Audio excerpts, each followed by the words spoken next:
the last couple of months, and that I talked to Raina and Kerry briefly about this afternoon by phone, and that is the status of coming up with a final logo for the new identity of the Mountain Views Supervisory Union and Unified School District. I'd just like to write a brief article about that and feature the article in the Standard.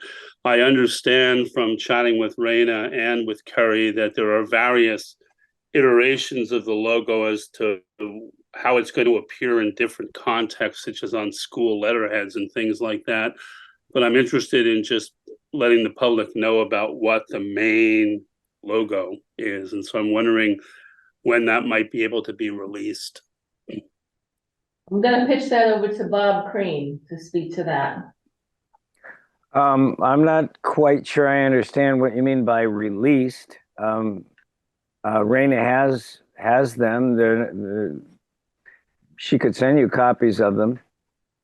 Okay. Yeah, Bob, I'm just speaking of the main logo again, not the whole kit, identity kit, as they call it in the graphic arts world, of how it's going to be used in different situations. But I'll reach out to Raina in the morning and ask for a copy of that, just to share it with our readers.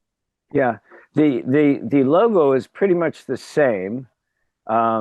It's a banner logo, and the only differences are the text, whether it be the Supervisory Union, the Woodstock Union High School, Middle School, or the individual elementary schools. The logo was designed so that it could be used for all the individual schools and the Supervisory Union, as well as the school district, for correspondence, etc. Excellent. I think what we'll do then is we'll use the main logo for the Supervisory Union, maybe one of the samples of the school logo, so that people can see how it's going to function in each of those contexts. And I'll just reach out to Raina to make that happen. Maybe publish a brief article next week. Or you could look at the one that's, well, I'm not sure the Vermont Standard gets a so-called board book, but she can give you the whole 9 yards. We have several different flavors, so that'd probably be the best. Yeah, the one I saw on top of the board book, which I do get each month, is the one with the graphics of the mountain scene in the background and that kind of thing. So excellent. Mountain views. All right. Yeah, there you go. All right, that clarifies things. I'll touch base with Raina and we'll get that word out there. Thanks a lot, Very Bob. good. Very good, Tom. All right, thanks, Tom. Anybody else? All right. We do. Abby. Yeah, I would just like to express my concern about there being a turf field in the new school plan. There are many places that are banning turf fields right now, including the city of Boston just banned any new turf fields from being built. And the NFL is considering banning turf fields, and many schools are as well. So I don't think that should be even considered in the new school plan. I think grass fields are a much more sustainable option. Turf fields contain microplastics, PFAS, forever chemicals that bioaccumulate in the ecosystem and cause cancer. And I think that we should not be thinking about that in the new school build. I would also like to mention that I think we should do everything we can to include a track in the new school build. I know there's been some issues with fitting it above the floodplain, but I really think we should do everything we can to fit it in the design. I think it would be a great benefit to the school. As the assistant track coach, I can tell you that we have a very large track team that would use the track, as well as other teams that could use the tracks for workouts, and community members, I think, would really benefit from having a track in the community that they could use. Thank you. Thank you. All right. Looks like we can move into the reports. And Sherry, we'll start with you. Yes, thank you. I did want to start, it's not in my report, but I there are often moments that I'm really proud of our students and our student population. And Assistant Principal Cody Tancredi shared an incident a couple weekends ago where our football team attended another town's game and didn't wear their football shirts and went to support and learn about the football team. And I think it's just a great example of our students and their sportsmanship and their dedication to really putting the best face on their team. So I was really glad to hear that. I know Cody was there, and so was Tom Emery, and that our students really presented themselves well on our opposing team in a highly competitive situation, but did a really nice job. Recently, Carrie and Ben shared with me my annual superintendent's report evaluation. I want to thank everyone for their feedback, from the members of the board, directors. I really appreciate that opportunity to have an outside perspective on how I perform in my role and how I can do better. This is now my 4th year, and I think I value the positive support I receive, but I also appreciate the suggestions and ways I can do my position better. So I thank everyone for that. In the October meeting of the strategic plan design team, we began the next phase, which is really identifying the core areas that will be included in the new plan. From that, myself, Jen Staten and Raphael Adamek have begun mapping out what are the goals for the work for the strategic plan. We will be bringing the priority areas and the goals with some of the strategies back to the design team in December before we bring it back to the board. Our intention is that at the February board meeting, we'll give a rough draft of what the strategies, goals, priority areas are to the board with a full presentation of the completed strategic plan in May. And then October 5th, which seems so long ago right now, clearly over a month, was World Teachers Day. And a piece of the feedback that we received when we did our climate survey was we need more opportunities to recognize our teachers and to elevate and appreciate their work. So each teacher who has been here for 30 years, and there's 6, received a brass apple with their name and number of years. Those who were here for 20 years plus received a red apple with their name and number of years. And those who have been with us for 2 years or more received a green marble apple. So it was really a fun day to go around and to recognize, especially those teachers who have been with us for more than 30 years. And to know that we have 6, not just faculty, but our staff. One of our custodians at the high school has been here for more than 30 years and has had 1 sick day, Joe, and that was only because he had to help his sister move. Right. And he walks to work every day. And he walks to work back and forth every day, rain, snow, shine. Yeah. We have an impressive team. So we hope to make this an annual event every year, World Teachers Day, to really begin to recognize those teachers who have made such a commitment to our district. Thank you, Sherry. Any questions for Sherry? All right. The next report is from the Director of Technology and Innovation.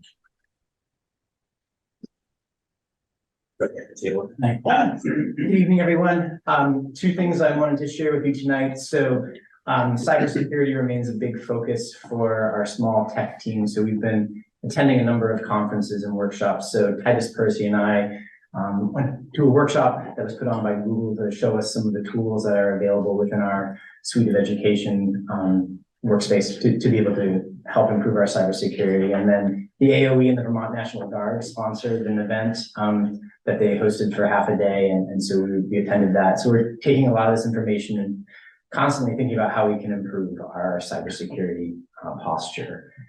And the other piece I wanted to mention is sort of the follow from last year. So last year we changed we revised our grading policy. So this year is the first year that students have been receiving grades in Alma, and the first quarter report cards for seniors were just issued. And so we're working on improving the communication and the grade entry and the understanding of all those pieces.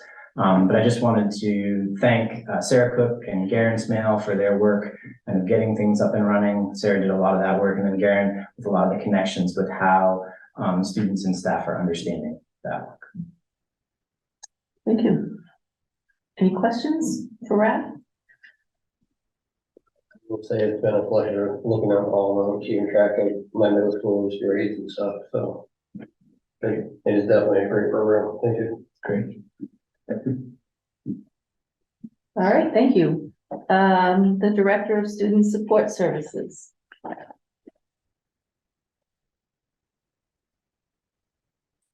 I'm Shana Kalnitzky. I'm the Director of Student Support Services. And I wanted to focus on support staff tonight, in addition to the things that are included in the report. The support staff for my team, they're referred to as paraeducators, paraprofessionals, independence facilitators, and they work in concert with the other educators in the building to help students realize their access to education and meet the goals in their IEPs and sometimes in their 504s and EST plans. We have some real highlights that we were invited as one of 10 districts in the state of Vermont that Amanda Rank, the coordinator of student support services, is going with a team of 2 of our support staff members, one from elementary and one from the middle school and high school. As part of an NEA grant, they're going to Burlington this week to take part in a development workshop for support staff to build their capacity, their professionalism, and also to help districts learn how to support development of those staff members, which in turn, of course, addresses the needs of our students in our schools. So that's very exciting. We also have a really good PD happening on Late Start Wednesday that we have a very large group of support staff members attending, and it focuses on restorative practices and is facilitated by John Kidda, but was the brainchild of Lori Smith and Tom Emery in the middle school and high school. And so fantastic opportunity. The office, this office has also been busy with state reporting about staffing, homeless data, and excess costs. And that shouldn't be taken as our district overspending. Excess cost reporting has to do with what do we spend on the education of students who receive special education and accounting that accurately so that when we reach the threshold determined by the state of Vermont, we are appropriately reimbursed for those costs so that it's not putting an excess on our spending. And that's what we've been doing in our office in the last few weeks. Thank you. Any questions for Shana? All right, thank you very much. The Director of Curriculum Instruction and Assessment. Hi, everybody. Jen Stainton, Director of Curriculum Instruction and Assessment. A few pieces to share with you. The first one is the fact that the high school won a silver recognition on the College Board's AP Honor Roll. I believe in the past we earned a bronze recognition. What's interesting about this is some of the statistics that come along with this recognition. It's really about access, right? So when it comes to college optimization, it means that 23% of our students are taking 5 or more AP exams, right? And a lot of that is because the board is paying for one of those. So a lot of this particular honor roll designation comes from the fact that the school board has really supported students enrolling in these AP courses. So I wanted to share that and say thank you on behalf of the students. We have a middle level survey happening right now for our middle school. Any families that have students in 7th, 8th, or 9th grade that attended the middle school, there's a link here in the board report. We would love for you to fill out this survey so that we can do sort of a 360 review of our middle level program and make some steps to improve it based on family feedback. And then finally, I just wanted to say that we are deep in our job embedded professional development, where we have teachers engaging in ELA and mathematics PD with Patty Kelly and Julie Brown. It's going really well. And I just want to say thank you to the principals for their support and to all the teachers for engaging. And a lot of that will be happening on Mondays in service. We're really looking forward to that. All right, thank you. Any questions, comments? Are they taking all 5 AP exams in the same year, or is this like over the course of their? So it would be at least one by the time they're in the 9th or 10th grade. So over time. Okay. Yes. I'm No, like, but dang. we do have students who do that. I'm not surprised. Yeah. Maybe some are sitting at this table. Four. I hit my max. It's impressive. Yeah. Next year. Next year. The Michael Phelps of AP over here. All right, thank you very much. And I'll call on Aiden first because he's first in the report for our student report. All right. I'm hoping you guys can hear me. I've been having issues with my headphones, but I'll talk about a little bit more about the just the student well-being of the and just the student body. There's been some really cheerful, happy events going on in the high school and middle school. I'm going to point out a few of them. The student council held their annual Spirit Week from October 2nd to October 7th, which was like a month ago, which feels like almost yesterday. And for Spirit Week, a lot of students dressed up in costumes and different outfits that were themed towards different days and different themes per day. There was Sports Day, Barbie versus Oppenheimer Day, Western Day, Color Wars Day, and PJ Day. And there's a lot of friendly competitions among students and among classes. And so it was good to see a lot of students get happy and excited about that. Following Spirit Week, the student council held the homecoming dance, which is a huge hit among high school students. And there was a lot of good feedback around that. And a lot of students who did attend really enjoyed it. Student council also held their first Best Wednesday of the year, which was held on Thursday of Spirit Week, since that Wednesday was a 2-hour delay. Again, students participated in witnessed raffles, class competitions, and band and individual performances, which was a big hit among students.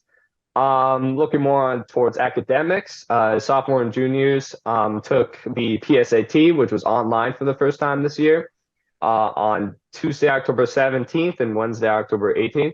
And it went pretty well for most students. I think students really like the online switch, found it easier for a lot of students to do well.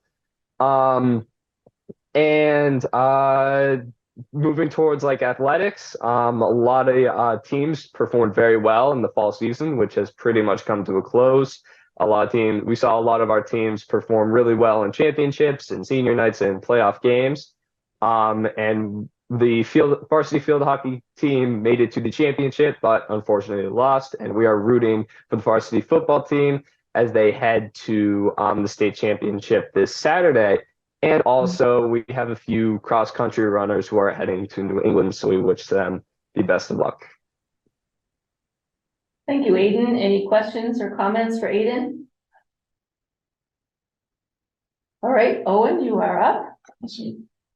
So we had about 80 Woodstock High School students go to our Student Leadership Summit, which is in its 3rd iteration now. So that was really successful. I think broadly, the whole group agreed that it was our best yet. So we were really happy with the turnout there. We had 10 students from White River Valley and 10 from Hartford as well. So we're trying to grow it and make it more global than just our little building, but I think we're on a good track there. And we had some presentations at that event from Middlebury College's Vice President of EID, who's Dr. Karam Hussain, so he was great. And we also did some breakout sessions that I think are particularly relevant to the board. So we worked on our district, our school code of conduct, which Aiden has been also brainstorming on with Mr. Smale in the past couple of weeks. We also talked about offensive mascots, and we revised our critical conversations manifesto. So that was fun. So thank you to Ms. Souza and to our school staff and the chaperones and also the student team that facilitated it. And also thanks Ray Rice for coming. And on a fun note, I want to introduce Tess, who is going to be, she's going to wave awkwardly from the back. She's going to be our student council representative. So technically we've been supposed to have this figure on the board for a while, but Ethan didn't really do it last year ever. So Tess is going to be here. If she has something from student council, she'll come in, talk maybe during public comment. We can figure out how to work it in, but it's just great to have someone from student council. So hi, Tess. That's what's up. Welcome, Tess. Thank you. I think Ray wanted to make some comments about the summit. Ray was our board representative. Yeah, so I attended the Student Leadership Summit October 11th, and honestly, I've been on the board for Pittsfield, I think 13 years. I've been to a lot of events, and I really got to tell you, you should try to go to one of these with these kids. It was very enlightening. Dr. Hussein talked about some really difficult things. It was right after the Israel-Gaza had just started that next Wednesday, and he has had a lot of personal experience living with this whole thing. It was, and the kids were incredible. So, you know, they really discussed some heavy topics there for a bit. You would not, it took me by surprise, I'll tell you that. It really it opened up a lot. There was a real lot of conflict discussion.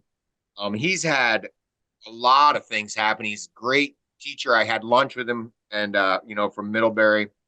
I want to give a big shout out to the students who run that. That's Owen, Farron, Ella, Aiden, and Leah. And you know, they really put a lot of work into this thing. And like, I've been to the up to the conference, you know, and seen speakers there. And I got to tell you, it was highly recommend if you get a chance to go to the next one. It was a good event. And then the mascot discussion really was quite hilarious at some point. So it was pretty worthwhile. And there was a lot of discussion there, but they made this game that they were able to put up on the screen, and Owen was able to quickly get kids way into it. The whole room was like playing this game that I had never seen, obviously. Yeah, it was good. You know, but it was really good, and I recommend it if you can get a time spent with the kids. It's really what this whole board stuff is all about, and so this would be a good one to go to. And thanks a lot for having me up there. I appreciate it. It's a good time and difficult too. Jesus. So. Thank you, Ray. Corinne? You're on mute, Corinne. There we go. Sorry, I apologize if anybody else had comments for Owen or Aiden. I couldn't find my raise hand button, but I wanted to ask Jen Staten a question actually, so I don't want to, like, if that's okay to go back to that. Go ahead. So I had sort of like just high level question that was prompted by just a few opaque concerns, but so obviously we're doing amazing work with the curriculum development around ELA and then math this year, and all the professional development that's going along with that, which has been I think really, really strong. And I'm wondering what the plans are, sort of longer term plans, in terms of looking at curriculum around the science and social studies areas in the elementary schools in particular. And I think one of the concerns that has sort of been raised for me in various, you know, minor ways is that, you know, we're doing all this really great work in literacy and math. And we've set really, you know, concrete strategic goals around that. And what feels like maybe it's happening, you know, I'm not in the building, so I'm not sure, is that, you know, some of the other areas, science, social studies, maybe in specials, are, you know, often getting sort of trod upon because of the sort of strong goals we have in literacy and math.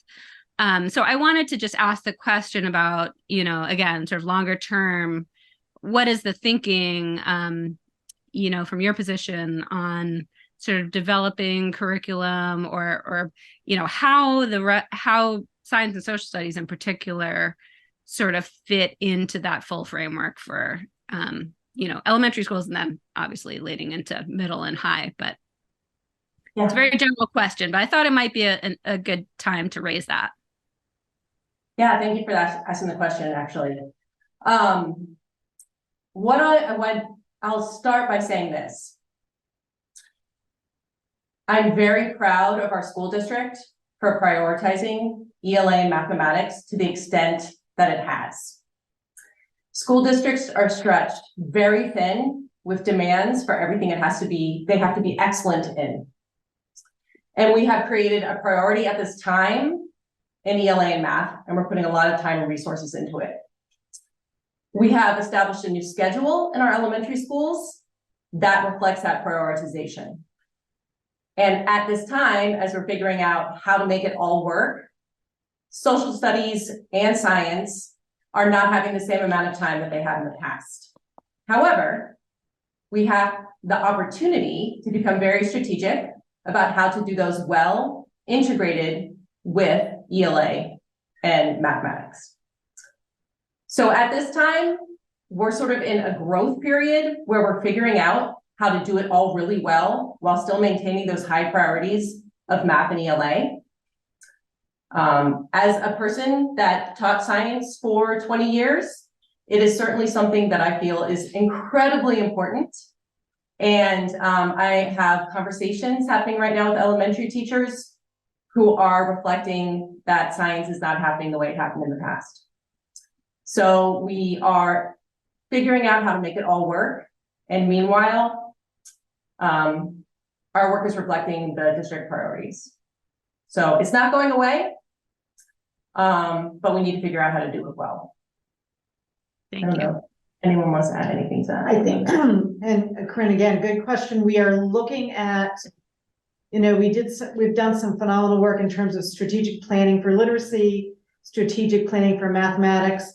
How do we repeat that with our other areas, social studies, history, social emotional learning? I'm working with the UA team to think about how do we become more integrated in our creativity with the arts. My in-service day will be with the UA team as we think about how do we continue to create a vision of integrated arts, bringing in that creativity, that joy, and realign some of the time so we can achieve the literacy and mathematics goals with a schedule, but not lose our vision for unified arts. And so that's the work I'm going to be doing, and myself, Mary Guggenberger is part of that, Lori Beagland's part of that. And so we will spend the 2 full in-service days having those conversations. We had a great day of principals visiting Killington Elementary School last week. And we got into a first grade class that was an ELA class, where students were standing in a circle with a jump rope tied at one end, and they had to take this rope and figure out how to make it into a triangle using the perspective from above when there were 10 hands attached to the rope, right? That was an ELA lesson, but there was clearly mathematical thinking happening within that. We also went into another classroom where they were doing an ELA lesson. However, they were reading segments of the Declaration of Human Rights and applying that to a fiction book that they are reading at the same time to understand how those human rights were reflected in that text. So what's really hard is we don't have like particularly etched out minutes, but we have really rich integration happening right now. And we saw that at Mary's school, and her hand just raised, so she may have something to say about that as well. Mary, would you like to add to that? I do. I just want to put in a plug for ELA and the EL curriculum that we're implementing this year. I was in a 3-4 combined classroom today during an EL lesson, and the students were reading books that were all about geology, and they could select their book from the EL program selections, all on geology. 3rd graders are reading words like confluence and divergent in their EL lessons today, all about geology. So science, we're learning more and more about how much science and social studies is integrated into the EL program. It's pretty exciting to see. Thanks, Mary. Thank you. All right, thank you. And John, I wanted to ask if you'd like to give a report on the Rollins Foundation conference that you attended. Yeah, sure. So on what day was it? October 17th, maybe? I was invited by Kat Robbins to attend the Rowland Foundation Conference, which they do annually. For those unfamiliar, as I was, the Rowland Foundation has been around for 20, 30, Yes, quite a while. one maybe. And they give out grants and funding to teachers and educators in middle and secondary schools around improving social climate and community in ways to do that through curriculum and different things. Anyway, Kat and Janice Boble had been awarded funding for creating the craft program, and they were presenting the work that they've done on that at the conference this year with 3 students, one of whom was one of my daughters. So that was extra cool to see her present in front of like 60 people. And it was really inspiring to see not only the work that they've been able to do since the craft program began, but also see how interested other schools were in the programming that they've created. So it was up at UVM, and I don't even know how many people were there. Several hundred from schools all over the state. So it was a very cool experience. And it was all about sparking joy in learning and all that entails. So there was a lot of joy. Thank you. Yeah. Very good. All right, I think now we're going to move over to a presentation from the principals on bus transportation. Who is presenting the slides? Maggie is going to. She's I have them on my computer, but I think I need permission to share them. Raina will work her magic. Rena did. Raina worked her magic.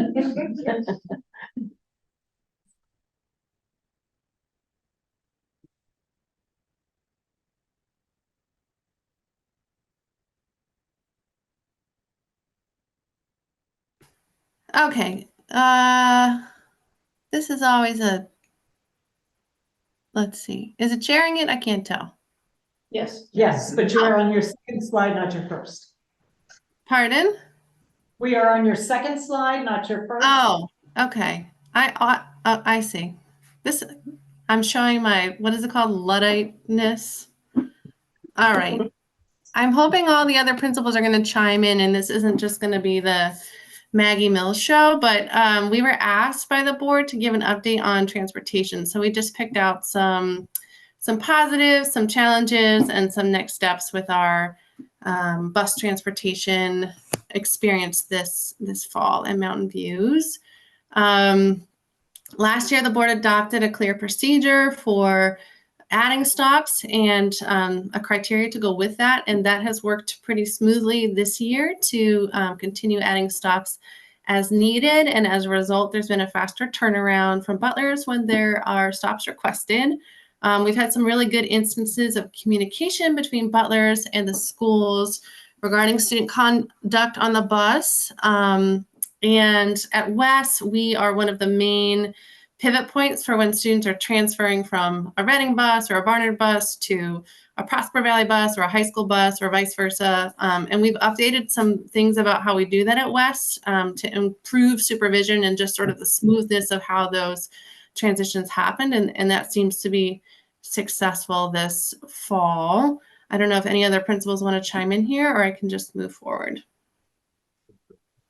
Great, Maggie, keep going. All right. Thumbs up. Okay, some communication challenges. When a route is not going to run, often we're finding out at 6:30 in the morning as principals are transitioning to school, and we're getting messages from Sherry and trying to get those messages out in a timely manner when we may be en route ourselves. So that definitely creates a challenge for our families when they're going out to bus stops and then things change at the last minute. A lack of substitute drivers certainly is one of the reasons why those routes aren't running. We still have ongoing requests for additional stops, so that kind of changes the routes and can lengthen or adjust routes for families when people ask for more stops.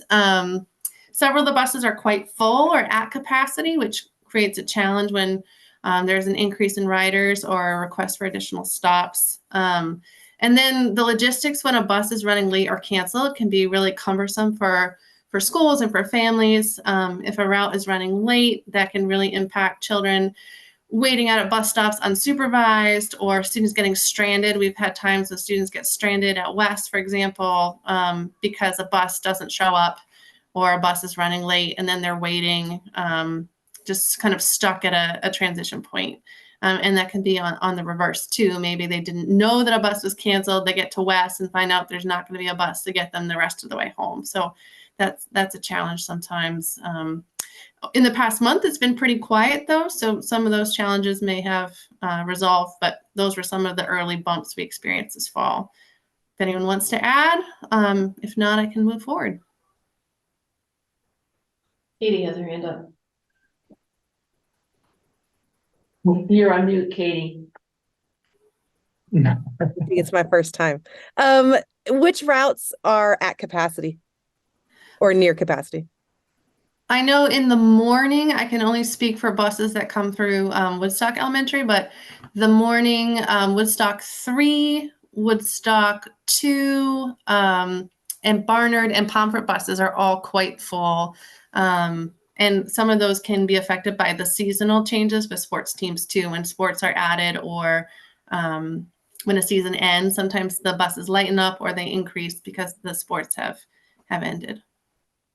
Yeah, the other one would be the Killington High School bus is rather full. So which route is not at capacity then?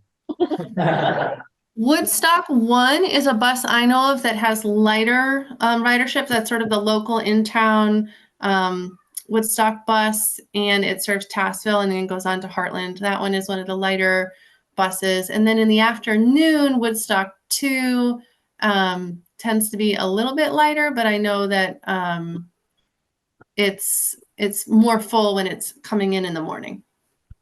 I think Reading Elementary and Killington Elementary, their buses aren't as tight as some of the other runs.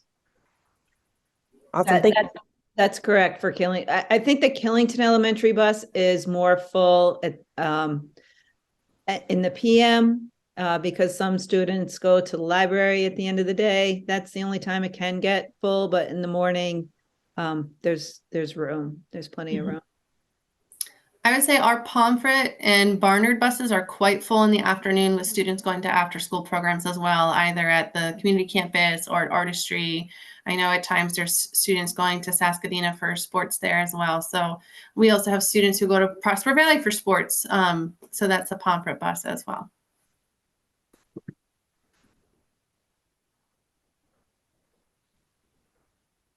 Thank you, Maggie. Okay, and some things that we continue to work on with the bus company, Butler's is our bus company. We continue to work on rolling over the routes year to year to maintain the current list and not start from scratch every year, but keep what we have and add to it and edit as needed. Continue to speak with them and communicate with them about the process we're using for adding stops for families. Clarify with them the communication when there are changes, who they're communicating to and who we should be communicating with at Butler's. There's quite a few individuals who work there that communicate with schools. And then continuing to ask Butler's to give us good documentation when there are incidents on the bus.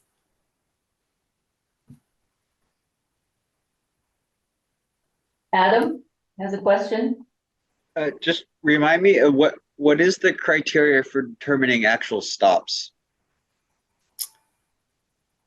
I believe there's a list on the Mountain View's website that on the bus transportation page that describes the criteria about the safety of the stop and the distance between the stops. I could search and try to pull that up. You know, I think right now I've got it pretty much committed to memory. So a student, there should be around about a mile between stops. So there's so a student isn't walking more than a half mile in either direction. Location of the stop. So if it's on a busy road, 106, 5, where there's major traffic and there's no sidewalk, that's when we consider a stop. What else, Raina? we run this back and forth. Those are the primary, right. So we're trying to spread the stops about a mile apart.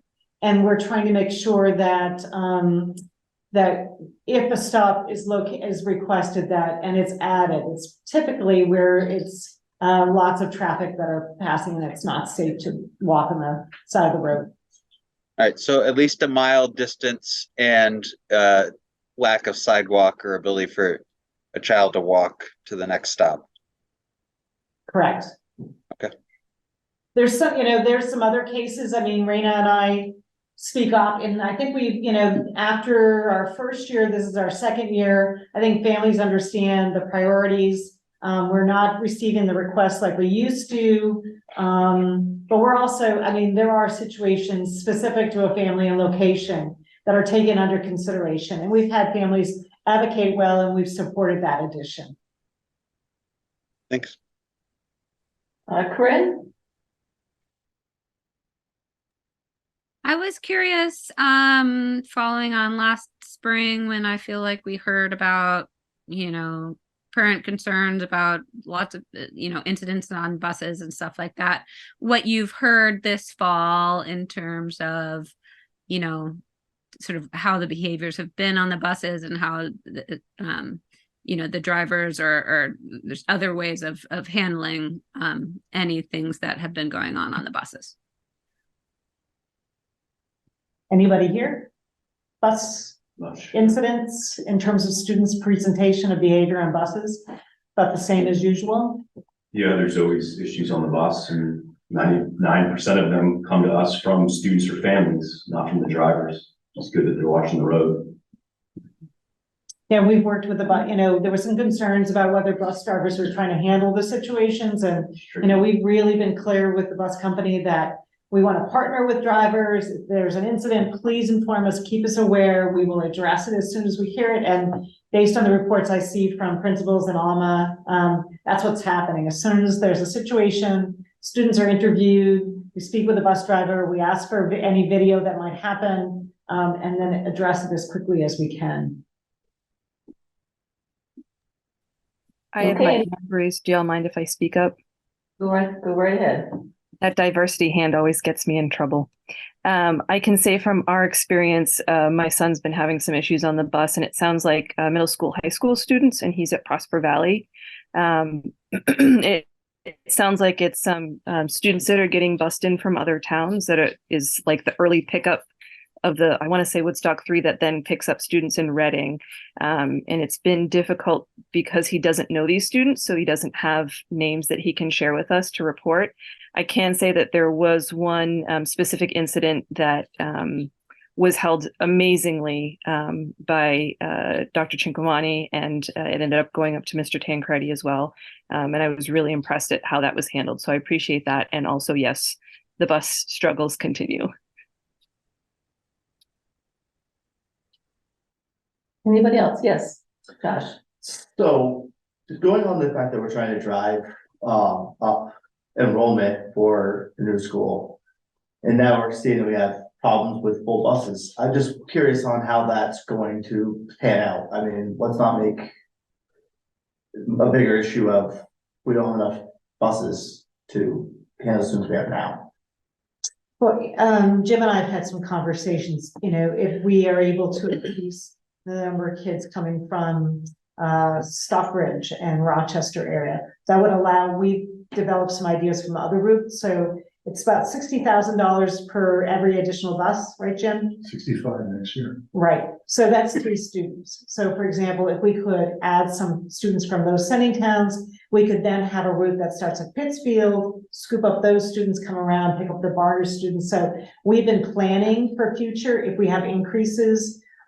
We looked at adding more students from Ludlow. We picked up a few. We increased it, went more deeper into Ludlow. We've gone deeper into Wethersfield. We've gone deeper into Heartland.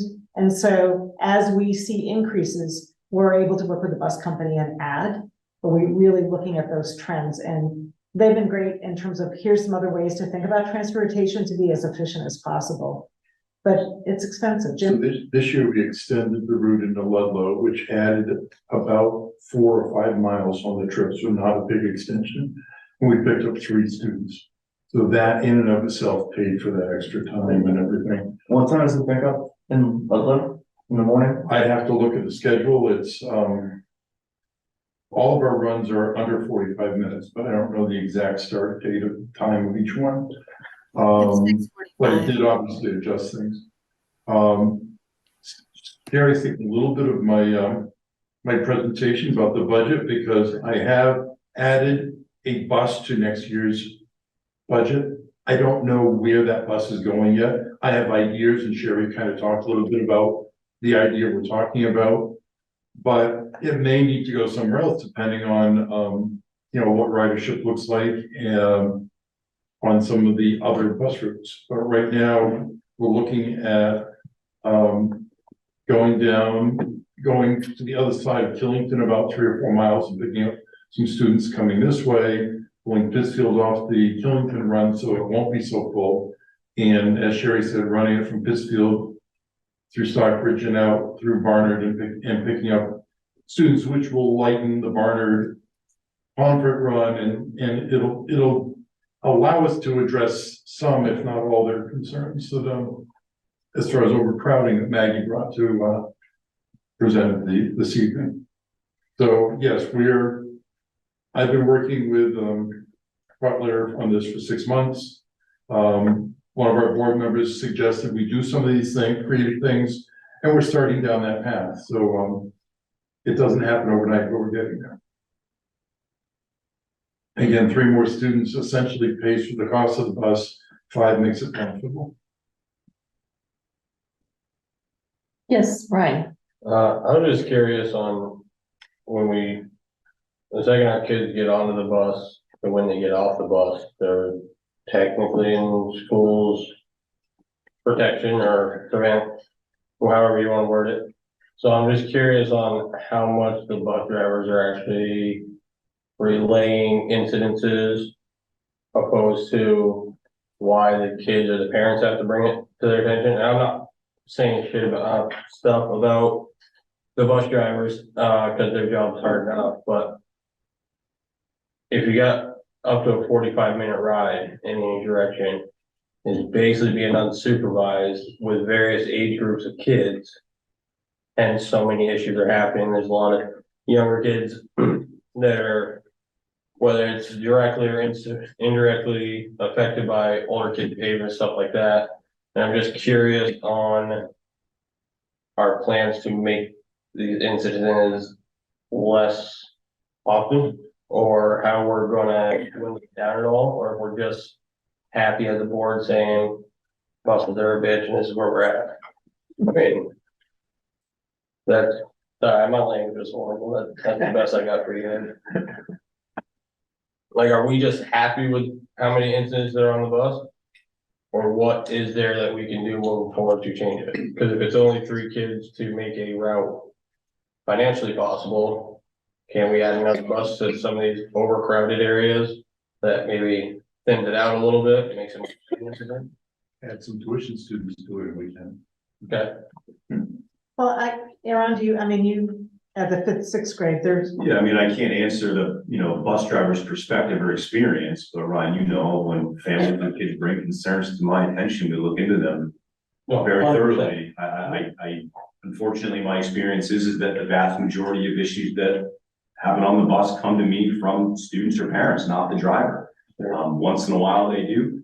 And we follow up with those the same way. I can't answer your question directly. I don't know how to answer it, but that's been my experience in the past couple of years. The vast majority of things that we look into that happen on the bus do come from students that report something of concern, or families after they've had a conversation with their kids. I think that's great. Community, right? School relationship, that's wonderful. And I can't speak to why a driver isn't aware, or if they should be aware. I don't know. I'm going to similar questions to yours. Again, my comment about drivers paying attention to the road is not sarcastic. It's true. They're paying attention to the road, and maybe they're not looking in the mirror as much as. Yeah, and I don't know. And I didn't want to put blame or anything on the bus drivers. I was just more making it a question on how do we make it more suitable, such as thinning out the buses so it's easier to manage or whatnot. And that's a good point. Woodstock 3, when it leaves Prosper Valley, there's 6 seats that are 3 to a seat on a regular basis. So, by the time they get to West, 5 minutes, few miles later, I'm sure that thins out. Because a lot of students get off that bus and pivot to other places, Reading, like we just talked about, and other buses. But yeah, for those few minutes and few miles, that bus is a lot of kids. More so in the afternoon than in the morning, but yeah. And I would say, I think Killington's an example. Cody was on the call. When we had reports, students were concerned, Cody was riding the bus. Tom was riding the bus. So really that accountability, bringing it back to students, making sure, it's the responsibility, it's the kind of things that Aaron does and Cody and other principals, having that conversation, meeting with families, being partners in terms of, we want our students to make good choices. Sometimes they don't. And we have conversations about that and hold them accountable. There have been times when students have not been able to have permission to be on the bus and they've lost that privilege. So we've been very tight about that. And it's sometimes we have administrators riding the buses and seeing what's going on and having some strong conversations with students. Cody, you want to speak to that? Yeah, I think Ryan makes a great point. I think that, unfortunately, some of our bus drivers don't have the training that we have as educators to correct behaviors and things like that. I have seen an uptick in some incidents on the bus recently because of some new drivers that I think have a different strategies or, communication is more intense. So they're minor behaviors, but I am getting some more.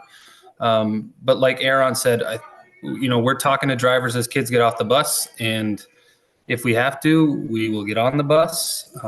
But I do hear a lot of incidents from families and students, and we follow up on those as well as the ones we receive from Butler Bus Company. I will say I've been happy with Butler's response to my calls about behavior. They seem to be pretty reactive to those and pick up when I call. So, but I do agree. How do we partner with the bus company and help, relay maybe strategies to use on the bus in those environments that are tough and unstructured like that, and how can we support them? So I think that's part of what you were saying, Ryan, but maybe I was wrong. You're right. I appreciate it. Thank you. And I'd also like to mention a few times I've talked to Sankamani, you handled everything very promptly and thoroughly. I appreciate every bit of it. So it's just more of a general question. Laura? I wonder if there's an opportunity for a student leadership role in terms of high school students. One of my kids reported an incident on the bus to me and said that it was like a middle school kid with an elementary school kid, and it was a high school student who actually put a stop to it. And not that I want them to be like, bouncers or something, but they can provide great role models and, there could be a role for high school students to step up and provide good leadership on the bus. Good idea. All right, are there any other comments or questions? Well, thank you, Maggie and principals, for taking that on and doing your best to keep everybody safe. We appreciate it. We now have a fall data presentation from Raph and John.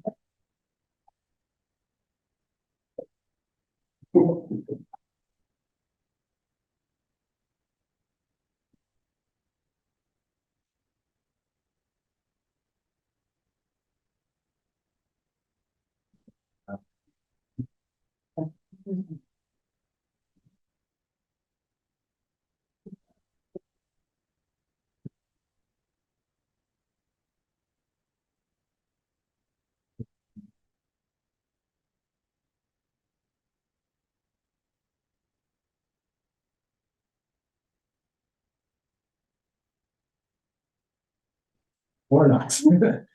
Okay, awesome.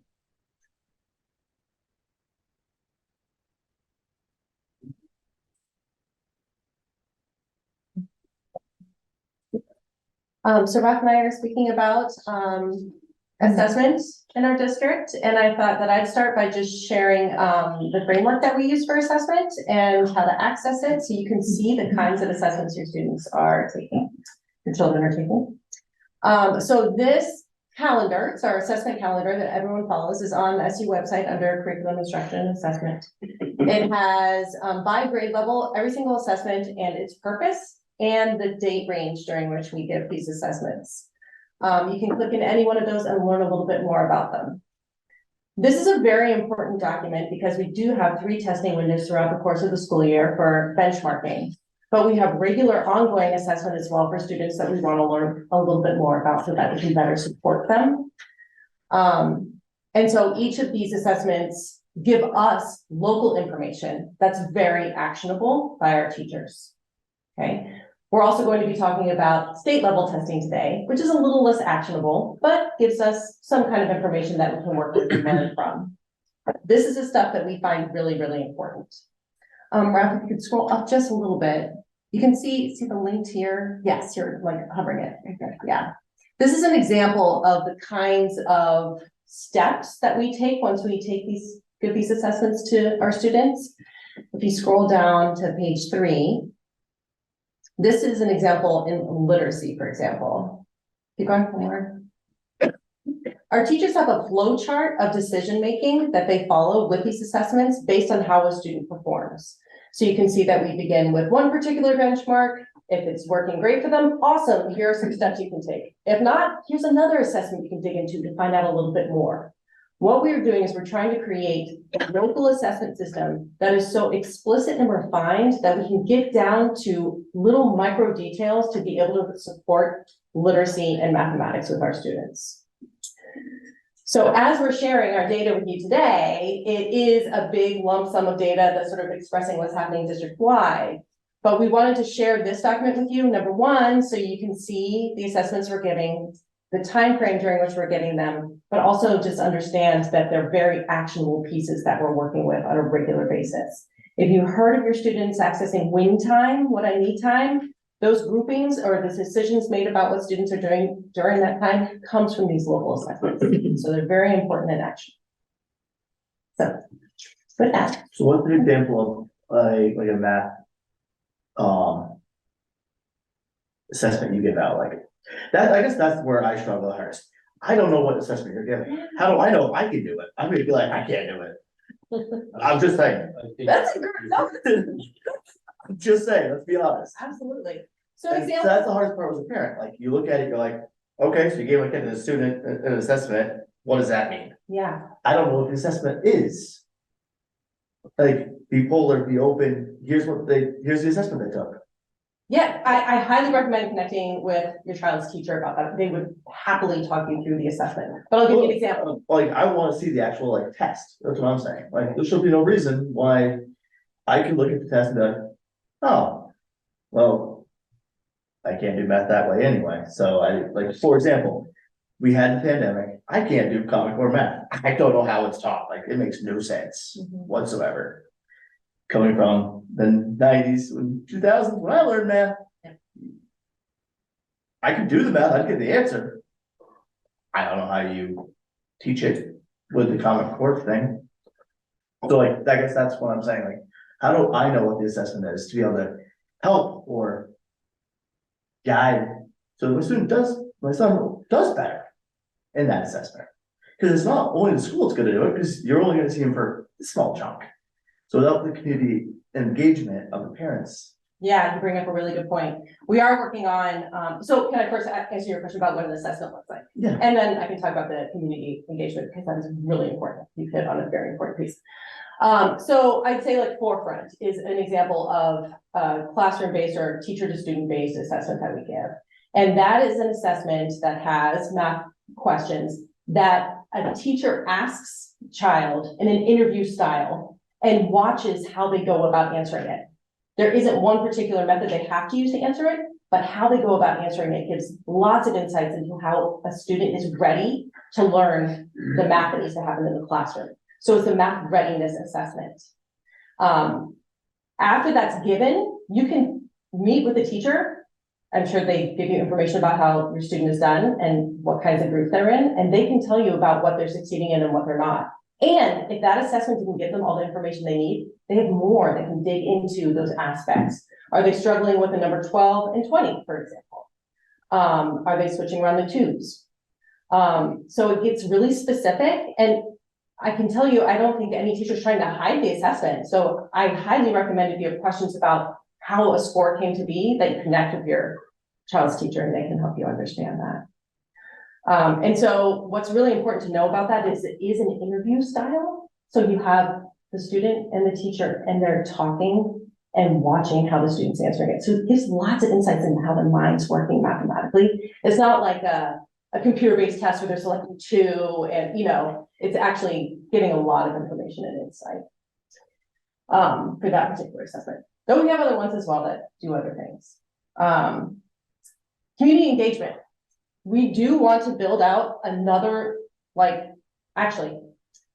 want to build out a way that the report card is usable by families to engage their students at home in the math that they need help with. So as a leadership team, we're revamping the elementary report card. It's a long process. It's taking a little while, but we hope to at some point have, here's how your student is doing, and here's linked resources that are helpful to you so you can use those at home to support your student. So I'd say for us, the best way that we can communicate home that we're not leveraging well enough at this point are our report cards, and that's what we're working on right now. We got work to do on that. Good questions. Yeah.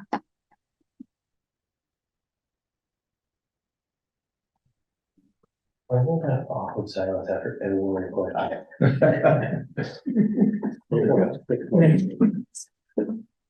So we've been doing these fall data presentations for a couple of years now. I think they really started after COVID, and so it's sort of become a little bit of a tradition. And so the purpose of these presentations is to really provide a high-level overview of how we're doing as a district. And so to try to distill it down as clearly as we can, using the different assessments that we have to kind of show you like the big picture. We have data where we zoom in on individual classrooms or schools, but this is really about like the district as a whole. So to start here, so there's so many people who have worked on this. I just want to acknowledge that like Jen and I are up here presenting, but there's a whole team of people and all the teachers and administrators who work to make sure these things happen. So I think Jen's flowcharts really kind of give an example of how complex this is and how many people are involved with this. This is a system where there are many, many people involved and many people doing a lot of good work around this. Patty Kelly, Julie Brown, Audrey Richardson, all of our interventionists. There are a lot of people who are involved with this. So to start to answer the question, how we're doing, I wanted to start by just showing you some historical trends for our STAR data. So STAR is an assessment which is delivered in grades 3 through 10. And what you see here is math on the left and reading on the right. And you'll see two things on here. So there's a dark blue line, which is the percent of students who are making adequate growth. And this is kind of a mouthful. It's kind of a complicated piece, but basically the idea is how many of our students are making the growth that we would want to see from them. And we can talk a little bit about how that's measured. So that's the dark blue line. The light blue line is the percent proficient. So that's just this number of students who are above a certain level that we felt demonstrated proficiency on that assessment. So what you see over time, you can definitely see, fortunately, we started these assessments in 2019 in the fall, so we actually have pre-COVID data. And so you definitely see the effects of COVID on this math. The fall of 2020, the numbers went down. But really over time, the general trend is that both of these are relatively flat. There's not a whole lot of change in either direction. And the trend is fairly consistent over time.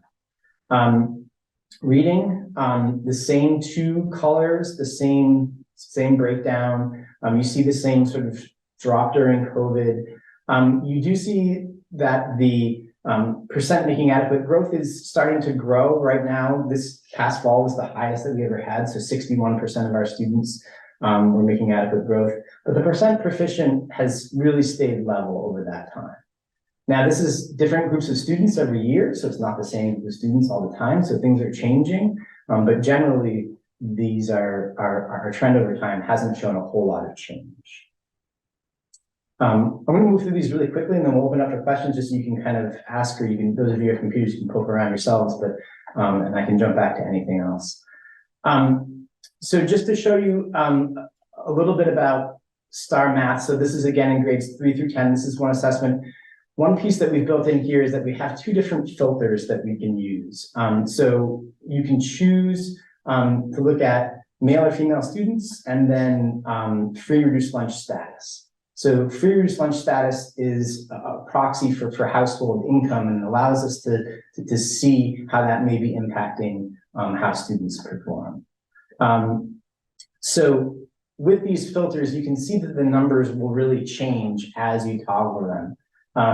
So for example, if we look at our students who are receiving free and reduced lunch, 30% of those were demonstrating proficiency, while 48% were demonstrating adequate growth. If we look at our students who are not receiving free reduced lunch, the numbers are quite a bit higher. This is a really common trend in education, and we see that in a lot of our data, but we want to make sure that we are sharing that with you, and that you can explore those connections as well. The reading data, same sort of breakdown. It has the same sort of filters, same sort of pieces.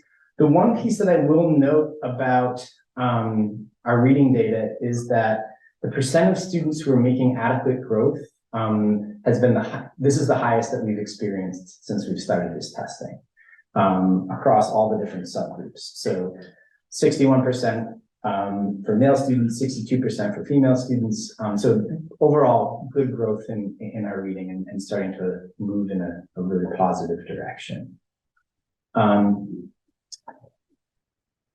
The DIBBLES is an assessment that this year is given in kindergarten through 4th grade.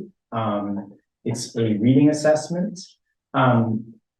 So this is the first year that it's being given in the 3rd and the 4th grade. In the past, we've been giving it in kindergarten through 2nd grade. So we've expanded its usage this year. Again, you can see the different breakdowns between the different categories, and see how different cohorts may experience. It's 47% compared to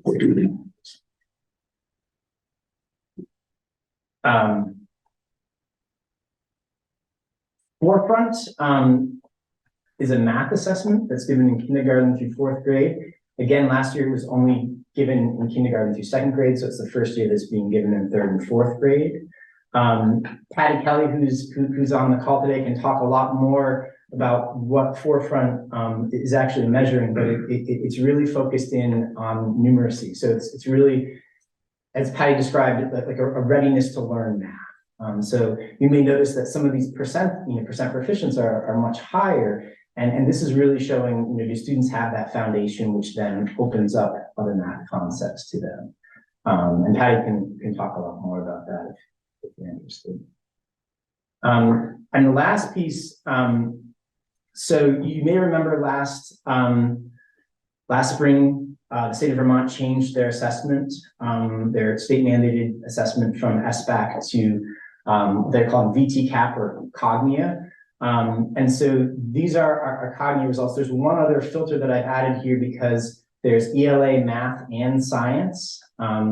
So you can toggle it into that particular subject area test, and then see you can see that big number, like how many of those students were proficient. On this measure, the numbers are a little bit different. So in this case, proficient is level 3 or 4. So we really just want to summarize it for you to kind of see, like 65% of our students who take the ELA assessment were proficient, and then you can get a breakdown according to gender to sort of see what other pieces there are.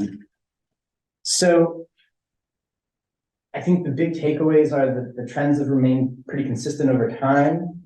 We've had some encouraging results in our areas of growth, particularly around our reading, but we continue to have gaps, and there are some The gaps between male and female students also exist in this. They're not as large as our gaps between students who receive free reduced lunch and those who do not.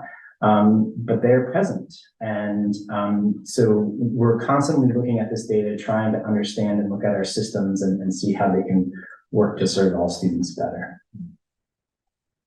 Happy to turn it over to questions. I'll just say this looks really slick and clickable, and Raph put an immense amount of work into this, and it doesn't come easily, so I just wanted to thank you.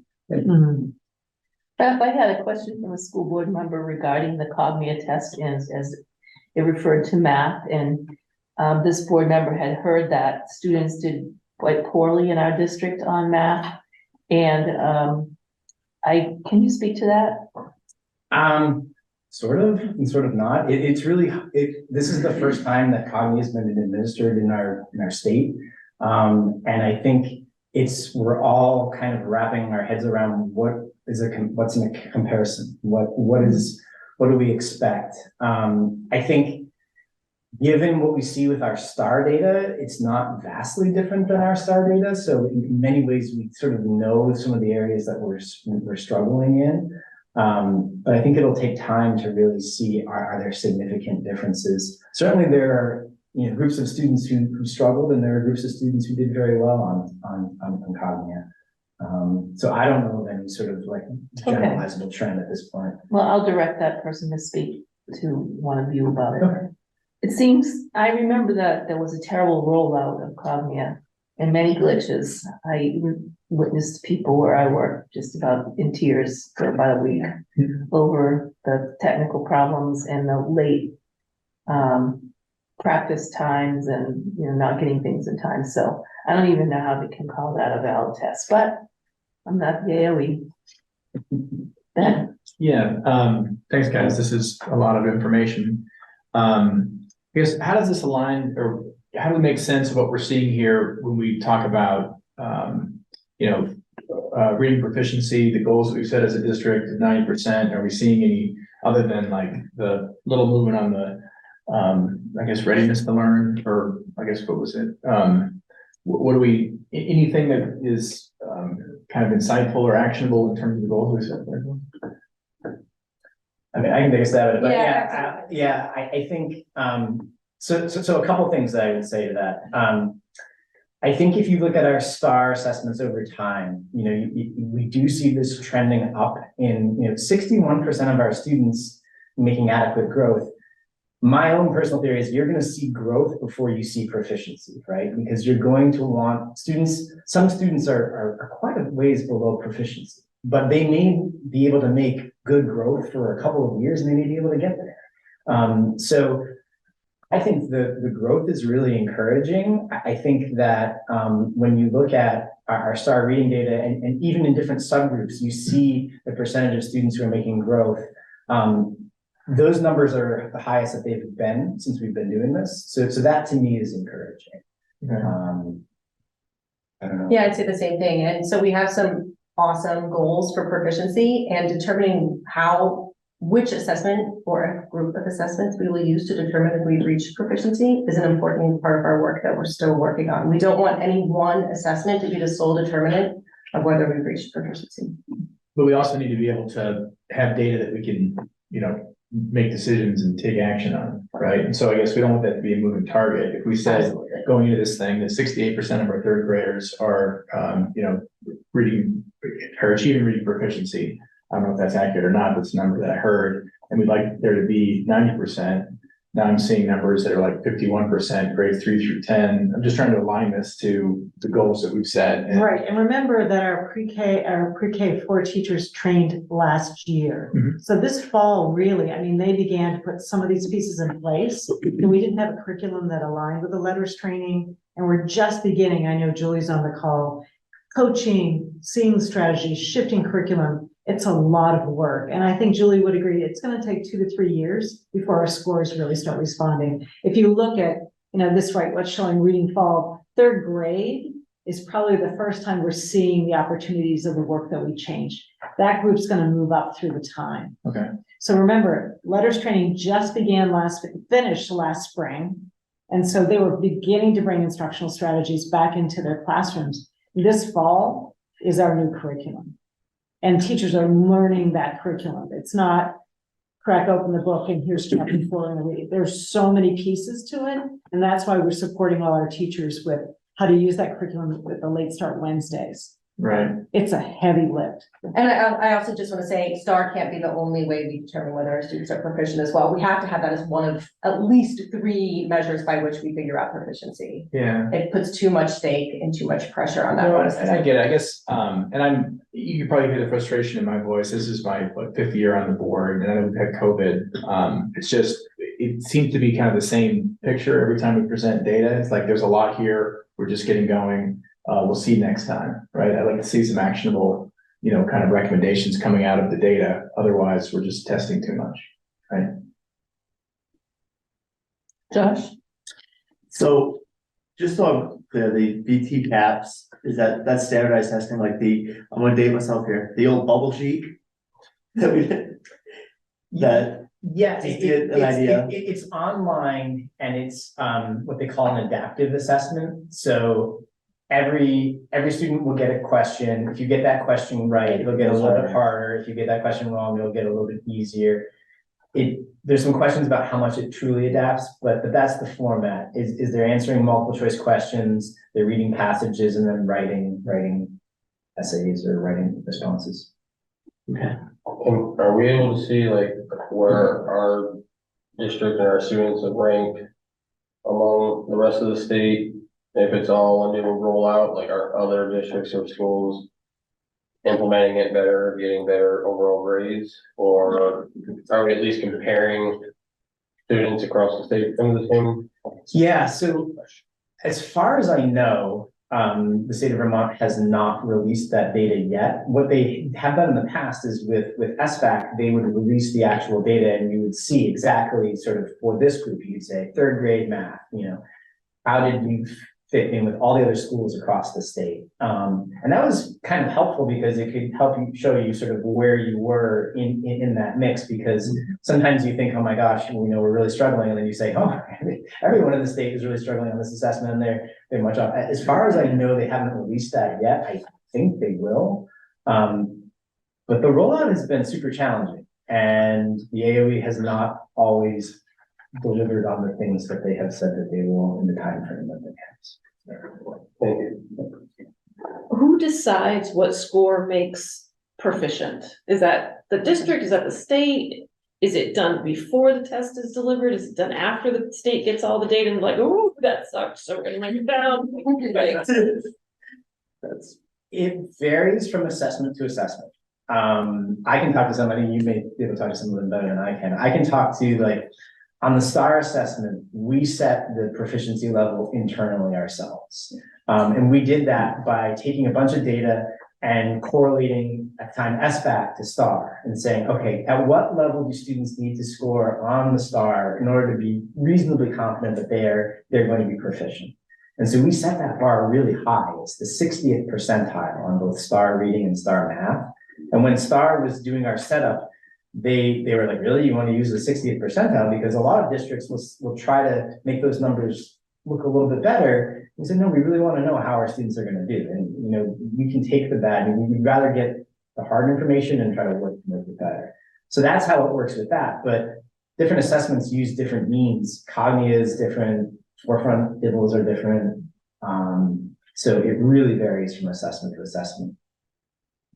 So it just sounds to me like BT caps is really impossible to judge at this point, because you can't see, hey, well, a school in Bennington, a school in Austin, and a school in Burlington, you can't compare the 3, so you don't know what any of that number means to me. It's just a number. Yeah, I would agree. I think it's really early on. I mean, I think we all kind of knew when it changed that it was going to take some time for, work out those kinks and then to also see those comparison pieces. But yeah, you get this number and you're like, okay, is that good? Is that bad? I don't know. Well, the hard parts are 65% there could be 95% if you look at the entire state. Right. So. Yeah, I'm with you, Josh. I think that's why we have such a deep local assessment that informs instruction, because that's what's most important. that your child is in the class, your teacher knows where their student, what their assets are, what are their needs, and we're teaching to that. And that's, you know, we are lucky to have such a deep assessment calendar. Many districts don't have that. Well, that's why I asked about the other assessment was, I'm unsure as to what any of the assessments we use mean, because it's just hard for me to go, okay, well, that's an assessment. And like the way you're saying, the ones given out for reading with the questions, there's like interview style, that doesn't answer my question either. It's, did they get the answer right or wrong? Don't care how you get there. That's what proficiency is to me, in math especially. I don't care if you can show your work, none of that matters. Adam has his hand up, and then Patty. Can I just speak Oh, to Ben's sorry. question Yes, just a go little ahead. bit more? So the other thing to be beyond assessment data, and Jen has us using the term triangulation. So there needs to be 3 points in terms of really seeing if the changes that we've made a difference. And so a group of us have been working since the summer to set some short, long, and medium goals in terms of how do we know we're going down the right path? We're going to be sending out surveys to teachers to say, how far are you in terms of using the curriculum? How do you feel comfortable? Principals, when you walk into a classroom, how do you see it? Is there attendance? So we've set out some very specific criteria for our short-term goals. We're working on that now, our medium and long-term, to make sure that it's not just, here's your curriculum, have fun, send us a postcard when you're done. It's really around where are all the checkpoints along the way to make sure we're delivering with fidelity. It really is. We're doing everything we can to hit that goal. And the strategic plan for literacy and mathematics has lots of different action steps to move us forward. That's what's new and different in your years of being the board. We've never gone this deep into making sure we're going down the right path as we have now. And it's really been a work in the last 2 years, having the Julie Browns, having the Patty Kelly, having this team that I can turn to who are looking at a lot of different ways and making sure we can look in the mirror and say, we've done everything we can to make a difference, because we have to be accountable to our students. All right, Adam? Yeah, I think I'd want to actually echo what you're saying, Sherry, and commend, Ref and Jen and the team, that we're getting like the 30,000 foot view, right? And what we don't have insight into is how this data is actually being used by teachers for students individually to respond to where there's areas of need and to reinforce where there's areas of strength.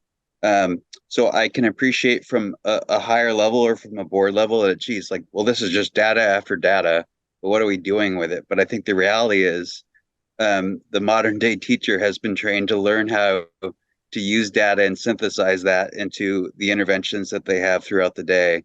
So I appreciate that we have folks like Raf and Jen that they're dedicated to this, and Patty and others, in the district, that it's an appealing part of our district, right? And part of the sales pitch too. And if, I'd encourage other board members to be curious about what happens around the state or in other school districts in terms of having this level of personnel and this level of information and time we put into us, because it's huge. And that we really, when we're looking at data, right, that we really are informing ourselves of what does it mean? And when we factor in the range of students that we're dealing with. And Raf, I appreciate the modifiers you're able to provide on one of the data is, based on income, really. And that really speaks to the discrepancy that happens in resources, and something that we can't lose sight of, because Vermont has a huge range of what's available in terms of resources, and that significantly impacts the outcomes we're looking at. So thanks, guys. Thank you. Thank you, Adam. Patty? Hi, everyone. So I'm Patty Kelly. I'm the district math coordinator. And anyone who knows me knows that I will talk about data and assessment all day long. So I'm happy to answer anyone's questions. But I really think that one of the important distinctions is that I'm really proud of these local assessments that we've chosen, particularly because what I think we're doing is we're not trying to teach to a test for students to be able to answer directed testing questions, but we're actually testing what we're teaching. We're trying to determine are these tests, is what we're teaching in our classroom really having students develop the skills that we know that we need them to have? And so a lot of those tests are recommended not to be publicly accessible for the simple reason that we're not trying to have students memorize answers to a test or whatever that is. But most tests have some access to like practice questions or sample questions or that sort of thing to get the sense of what they're all about. But in terms of like family support, I think a really critical piece is, families can support this work by helping to support the learning and the teaching aspects that are happening in the classroom. And in turn, that will result in student achievement on these assessments because we are really thoughtfully aligning them. Thank you. Matt and then Julie. Sure. So to Josh's question, the Cognia tests do have the performance level distribution by district and by state and by school. So I would think that that data could probably be added to this dashboard. And, just looking at fourth grade, like our district outperformed the state in math and literature. But I was the school board member that emailed Carrie with some concerns on some of the results. And in particular, the fourth grade class at Wes only achieved 29% of the class was proficient in math. And so I would ask that this data be used to find the red flags, like find those groups that are struggling and intervene, do something, because that to me would be a valuable way to use the data. Go grade by grade at each school. And if there's a class that seems to be well below the average, like the example of the fourth grade at West last year, do something about it. I'll pass my comments on. All right, thank you, Matt. Julie? Yeah, good evening. I would like to just share a brief story about our data. Recently, two of our high school students were invited to speak at the Stern Center for Language and Learning's 40th annual meeting. And we drove to Essex, and they had a room of 60 or 70 board members and literacy leaders around the state on the edge of their seats. And one of the board members asked about literacy in our district. And these young people were able to say that Mountain View Supervisory Union has set specific goals for reading and for math and are committed to learning around best practices to help all of our students succeed. And our young people got a standing ovation. So I thought that was a nice story to share, that our work is being recognized. What's different is the specificity with which we're approaching the data and how we're responding to it. And I want to thank everyone for their support. All right, any other comments or questions? All right, well, thank you very much for that. And I'm sure if other board members have questions, they can reach out to one of you to start out anyway. Thank you. All right, Sherry is going to show us a first draft of the district calendar. Well, Matt, you gave me a great segue into my proposal, or the proposal of our team around the calendar. What you'll see in front of you, there are a group of Southeast superintendents that go all the way from Hanover all the way down to the border of Massachusetts. We meet twice a month. We've worked hard as a group of superintendents to align our calendars. So if you live in Windsor and teach in Mountain Views, your children will be on the same vacation schedule as the ones you're on, that we're in line with the tech centers. So there's lots of factors in terms of picking which weeks, and then we all start about the same day, and then we all have the same long vacation weeks. So that's why we have 2 weeks at winter break. That's why we have the third week of April.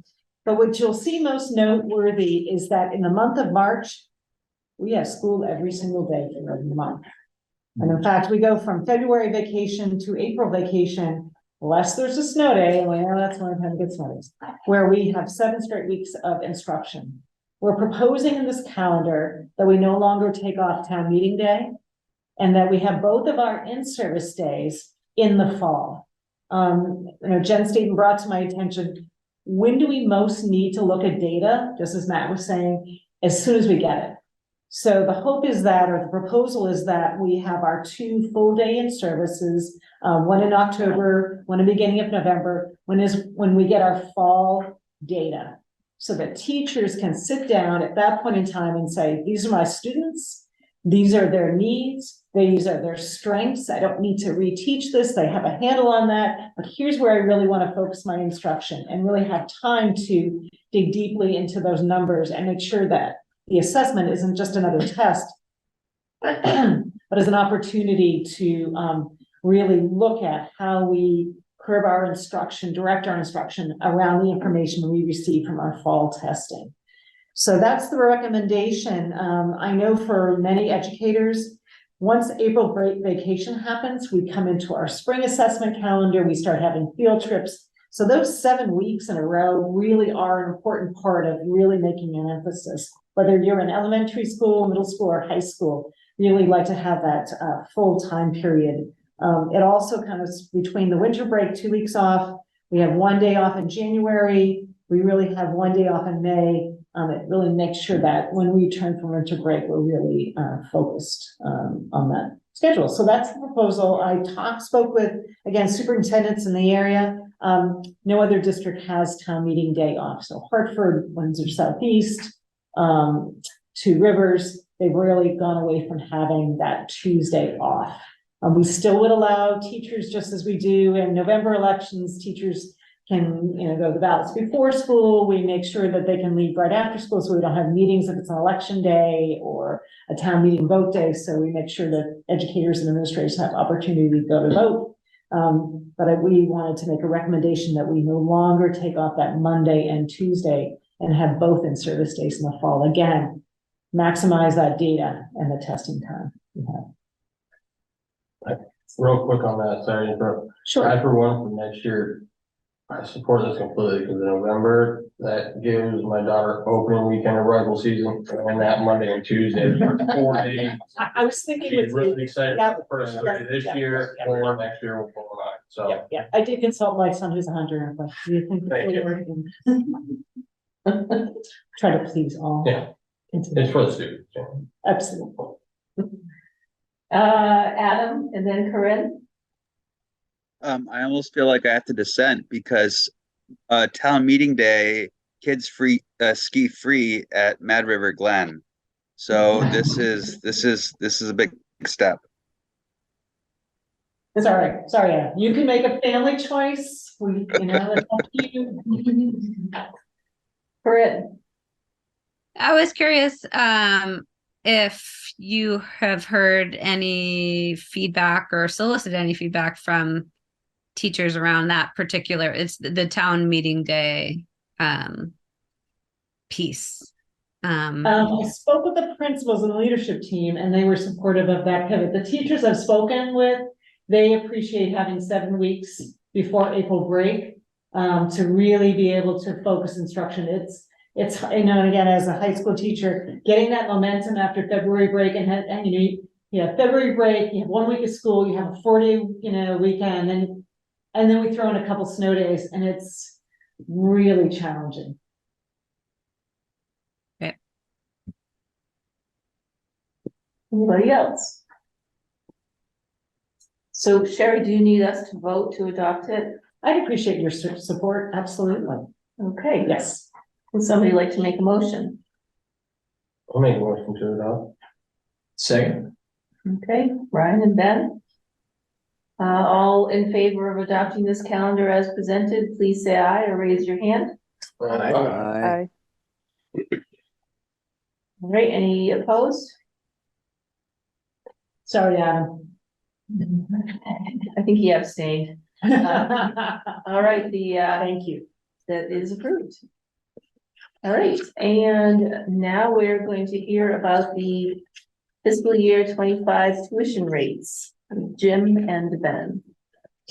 This is the annual Ray Rice honorary agenda item. Board members may recall that the past couple of years, thanks to the insights of our business operations manager, Jim Fenn, the suggestion to essentially benchmark the tuition rates that we set to the consumer price index. And in reviewing that as a finance committee, Jim presented some suggested tuition rates for the 24-25 school year. And those are based on an increase that the index sets at 3.1%, and they're in the board book. This is an approach that generated almost no conversation, discussion, or controversy last year. We're hoping for a similar approach this year. Good luck. Yeah. So I guess, I mean, we could do it by motion. I guess there's suggested tuition rates for 2025, moving grades K through 6 from 17,000 to 17,227. Middle and high school from 19,649 to 20,273. And then we haven't moved to pre-K since 2018, and the recommendation of the finance committee is to move that from 9,250 to 10,250, move that by 1,000. So that would be a difference that's not based on the consumer price index. You linked the consumer price index after that. Yeah. So I don't know. Gary, you want to call for a motion on that? Is there any discussion? Oh, we can motion and I discussion. just have a quick question. Is there a reason the pre-kindergarten is going up basically 10%? Is it compared to such a small percentage of increase for the other grades, other than we haven't changed it since 2018? It's more of an adjustment to get back on the same scale? Pretty much it. Yeah. It just hasn't changed in, several years. So. All right, is there a motion to adopt? Is that the word we want here? Adopt the tuition rates as presented. I'll make the motion. Brian moved it. I'll second. John seconded it. All those in favor, please say aye or raise your hand. Aye. Any opposed? It passes. Thanks, everybody. All right. And now we will be hearing from Jim with an expense budget initial discussion. First look. So we've been working on the budget for the last several months. A little over a week ago, the leadership team got together and reviewed a first draft of the combined budget. So this year's a little different than the way we've done in the past. Each principal put into the budget their supply lines and the other lines that they control. I did the wages and benefits. The principals gave me staffing needs, and I accommodated every request that they have brought forward at this point. Joe did his budget. Gretchen did the food service budget. So each department leader, building leader, has prepared their own budget and entered it into the system, and we compiled it. So some of the things that we're, some of the challenges that we're running into, and we've talked about this a little bit, but I just want to keep reiterating it. We have reduced funding in our Title I, our Title II, and our Title IV grants in particular. The federal government is not giving as much. Some of that is driven by our free and reduced percentages, which are down. I'm not sure that our people are any less wealthy.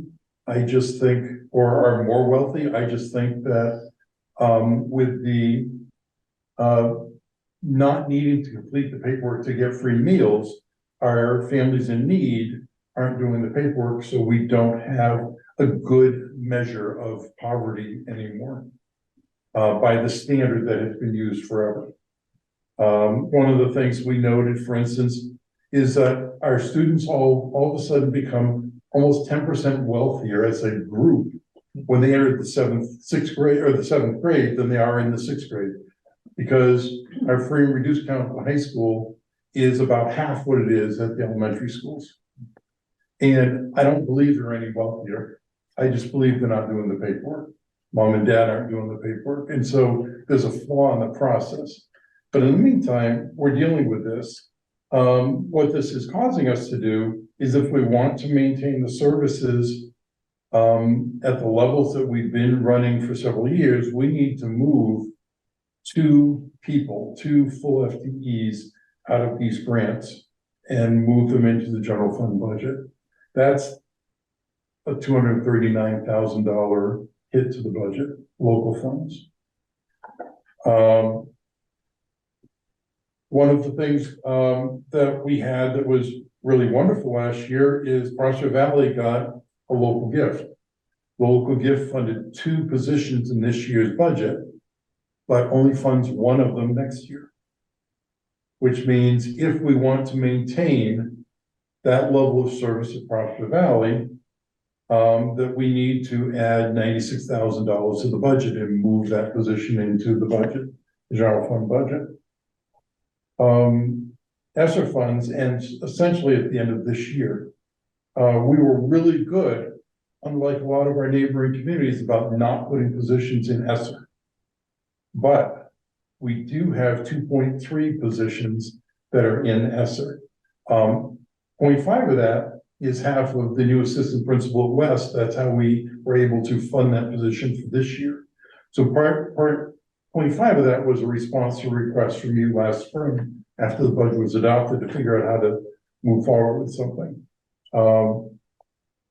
These positions are ones that our team strongly believes in and wants to keep. And one of them is Tom Emery. Now, Tom Emery's been here a long time, but when our team at the high school got redesigned, his position got moved into ESSER, not knowing how it was going to work. It's worked really well. It's a position we want to keep, but we need to now pull it back into the general fund. Again, that's a $237,000 hit.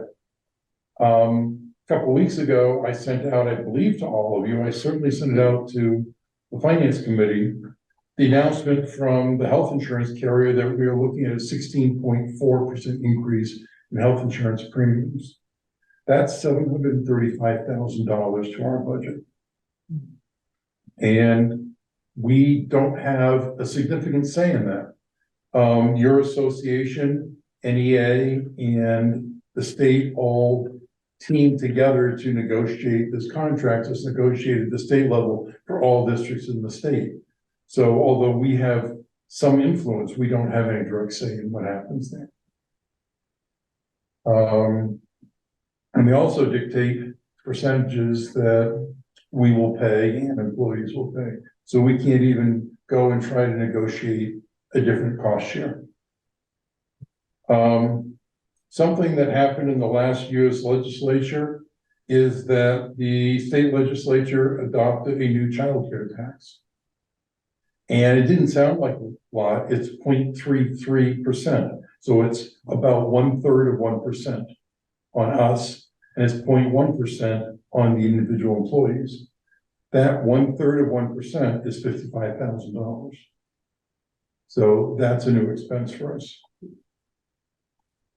Okay. We also have new staffing positions that have been brought forward by our leadership. This includes restoring one of the pre-K classrooms at West that we cut. We dropped 2 this year. We believe we really need one of those restored, not both of them, it's one of them. That's a teacher and a para. Joe has asked for a half-time custodial position at West because the custodian can reasonably clean about 20,000 square feet in a shift. That's about a 30,000 square foot building. And so we really need 1.5 people there. Raf's team, who is doing wonders, but is dealing with cybersecurity and everything else, we've added to the budget at this point, an additional tech member for his team. There's a small increase for an interventionist in counseling time. It's not full positions, but going from 0.5 to 0.75 or 0.4 to 0.6. So small incremental increases to meet needs. And in Killington, Mary's asked for an additional pair. She's sharing a pair between two kindergarten classes and feels that she really needs one in each class. Those asks are $426,000. The other thing in our budget is the board's currently negotiating with the teachers union in order to not get caught short on finances. I've put a number into the budget. We can't use that number to determine negotiations, but if we don't have it and negotiations aren't done by mid-December when you move forward with a budget, we need to have something, or else when the contract gets approved, we'll be hit with the full cost of that and no way to fund it. So I've put a number in as a placeholder, and that's all it is, to go forward. At the moment, all these things are adding up to a double-digit increase. The guidance we got from finance at our last meeting was not double-digit. It was a little bit less than that. So what I've asked Ben and finance to do, and it's scheduled for next Monday, is to have a finance meeting to really focus on this budget, do a deeper dive into these components and give some guidance back to me, Sherry, and our leadership team as to what you feel comfortable bringing forward to the voters. But these are the highlights. Some of the good, and you're saying this, what, after all this, what good is there? Well, we are getting fully funded on 4-year-olds in pre-K next year, where this year we're not getting fully funded. So that is an improvement in our revenues. Our special ed grant is going up about $200,000 next year. So that's an improvement in our revenues. Next year is the first year of the new weighting study impact. So our revenues are going up. So it's not all doom and gloom. We're looking at $500,000 or $600,000 of new revenues, which soften this blow. They almost cover the health insurance increase. But I wanted to, it's not all bad news, but it's there, and I wanted just to let you know this is what we're working with, and we're not ready to bring it forward yet because we're not comfortable with what we have. Sure, and we'll we won't have the full picture until the December 1st letter comes out from the state. And that's when you get the yield, when they say, okay, here's the health of the education fund. And last year it was a number that enabled us to put those ballot, the bond articles on the ballot, because there was some kind of breathing room there. And we won't have anything like that, but at the same time, I don't know if we'll have enough room to do as many things as are being asked. We'll have to roll around in that in our finance committee. Was there any department section or anything that decreased or saved money? Or was everything just more that today's society anyways? There were changes. I can tell you that because of some shifting of mostly personnel, that Reading is up less than 1%. That's not because we're doing anything different with people, it's because we have new people that cost us less. Killington, because the only position they're adding is that para, is up a smaller amount than some of the other ones where we're adding more expensive positions.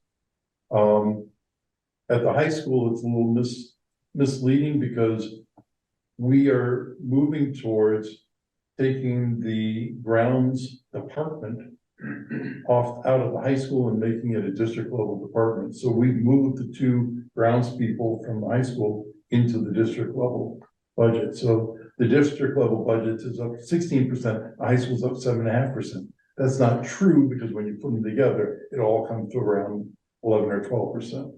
So, but it's just, as we're moving things, there's some things going on in the background that make one look a little better or a little worse than the other. But, right, and some of those positions, so remember, and it wasn't that long ago, 2 years ago, we were really concerned about what was happening at the middle school and high school. The level of behavior, kids stripping sinks off, bathrooms, taking doors off bathrooms. And so that's when we realigned, we added some different positions, took a different perspective. And I heard from Cody, we have not had one suspension at the high school since the start of the school year. So we put some new strategies in place. And we've really realized difference in terms of the culture and community at the middle school and high school. Same is true at West. We had some really concerning, behaviors last year, resulting in the board recommending some changes and additions. And we're realizing some very significant behavior reductions as a result of that. So we piloted it, we used grant money to fund it, and the grants are running out. So there really aren't any, they're minimally new. And mostly we're taking financial responsibility for those positions that we felt would make a difference, and we've seen it really made a difference. Yeah, you don't monetize those things, right? I mean, it's but I know that we all value them. Corinne does have a question. Yeah, just a couple of quick questions. One, you say that the pre-K is now fully funded. Is that, or the 4-year-old, sorry. Is that they are now being counted as a full student rather than 0.6 or whatever? Is that as a full student instead of 0.4 something? Yeah, 0.6. Oh, that's amazing. That's great. So for each student who's a 4-year-old, that's 100% increase in the funding for those students. Yeah. That's awesome. I hadn't heard that had happened. I know Sherry did a lot of advocating for that. So and that's something that I've been looking at for years and years. So that's amazing. A quick question on the ESSER funding, 2.3 FTE positions, and then currently funded using ESSER. And you mentioned, part of that went to the assistant principal, and then you mentioned Tom Emery. So who can you say what the other, I guess maybe it's one FTE position was that was ESSER? It's a 0.8 FTE for an amazing lady called Julie Brown. Right. Okay. Great. Just wanted to get clarity on that. And then thirdly, I mean, it was sort of just I guess echoing at least or sort of echoing Ryan's question, whether, and maybe this will happen following the next finance meeting, if the leadership teams or the administration is sort of like looked hard at where, are there areas in which we can, save money, decrease budgets. If we want to add these things in, are there areas that we can identify, where we can find those savings? And you spoke to that a little bit, Jim. As a team, we know that we have to have that conversation. We have not had that hard conversation as a team yet. Right. Okay. We know it's on the agenda. Yeah. All right. Thanks. Matt. As far as the losing out on the Title I, II, IV IDEA grants, that does seem like a real shame or lost opportunity if it was just parents not filling out the forms. Is there a way, have we thought of ways going forward to better participation rate?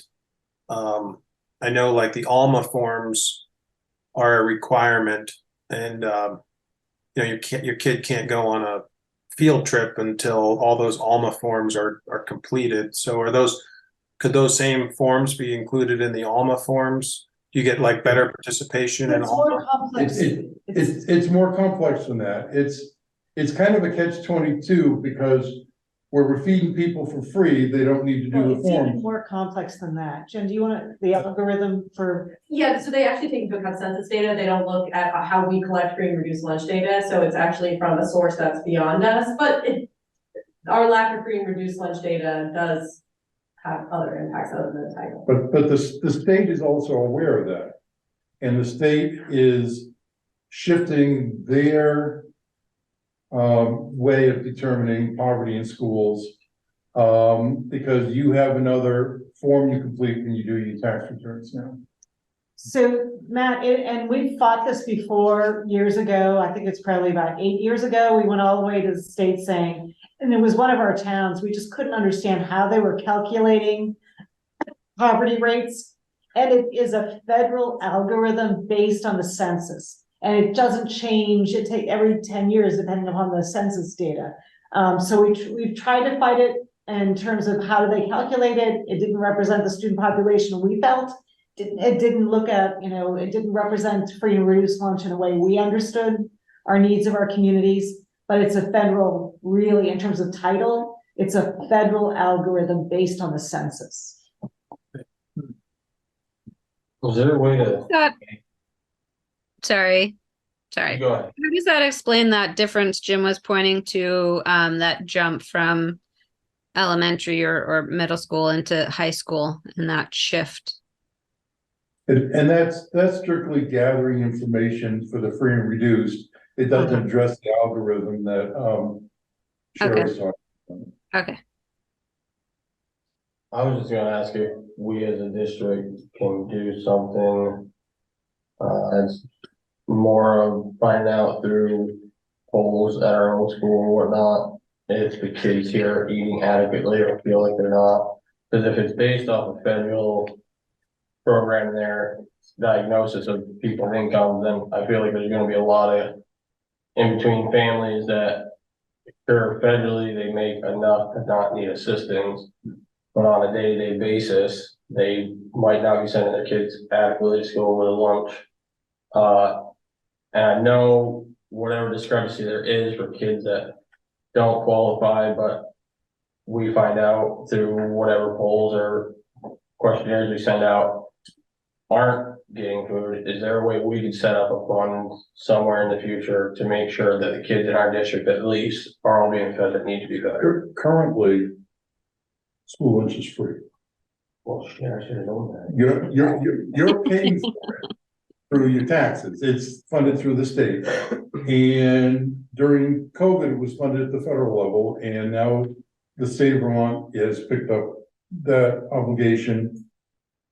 I don't remember if it was for 2 years or at least just this year, but the state of Vermont is picking that up. And so this is year 3 or 4 now where the kids have not had to pay for their meals and they can eat. They get a portion controlled meal designed by the Federal Department of Agriculture for students in their age group. So they may complain about not getting enough food, but it is, a meal designed for students their age with the right fats and nutritions and everything else. Yes, Laura. I have a question about the Prosper Valley positions. So it's great that we got those gifted. What was the goal of those positions? And in order to meet that goal, do the positions need to keep happening, or is it one of those like we needed a shot in the arm to solve some problem? How permanent do those positions need to be? I think in your board book you have grade size projections are actually based on the data you have now. If you look at that, you'll see in the next few years we'll continue to have reasonably large class sizes come into Prosper Valley School. So you can do the math and divide them over 2 teachers and you get 20 plus size students per class, which is what we've had the past few years or less. We speak to the principals and ask about the sizes of their homerooms. The less seems to be the pattern, and we wanted to try to mirror that as well. So that's solving the current problem, but that will continue. So board and community would like that, and so you can discuss. The social emotional learning coach is just as needed as the assistant principal at the other schools, right? It's very helpful in our programming. It helps us create a system that has no gaps for students to fall through socially, emotionally, behaviorally, academically. So that's a position that we use all day, every day, feet on the ground, facing students, supporting students with their individualized programming, reactively, proactively, small groups, lagging skills, Helps out with a variety of duties as well.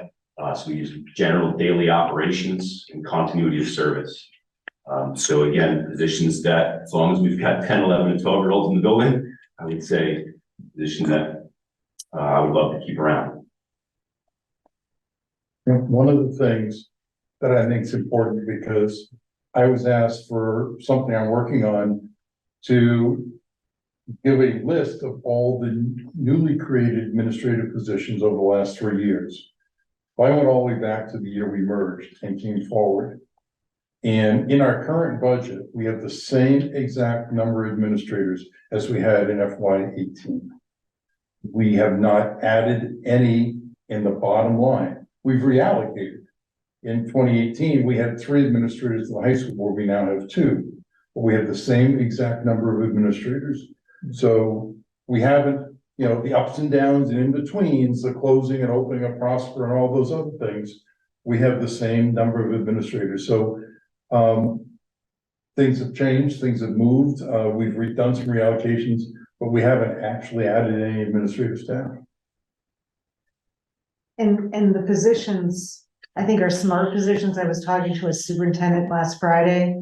She's had 17 risk assessments of students since the start of the school year, with 4 of those being substantiated as moderate risk to safety of buildings.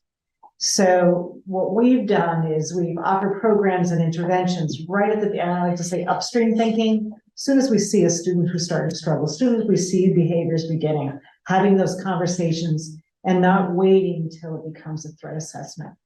I don't think we've had a threat assessment this year that I'm aware of in terms of student presenting certain behaviors that we wonder if they're a threat to the school community. So it's the culture of the school. It's making sure that students are emotionally regulated enough to be able to participate in their learning and not take away from the learning of their classmates. And I know that's something our community and board members have brought to the leadership team.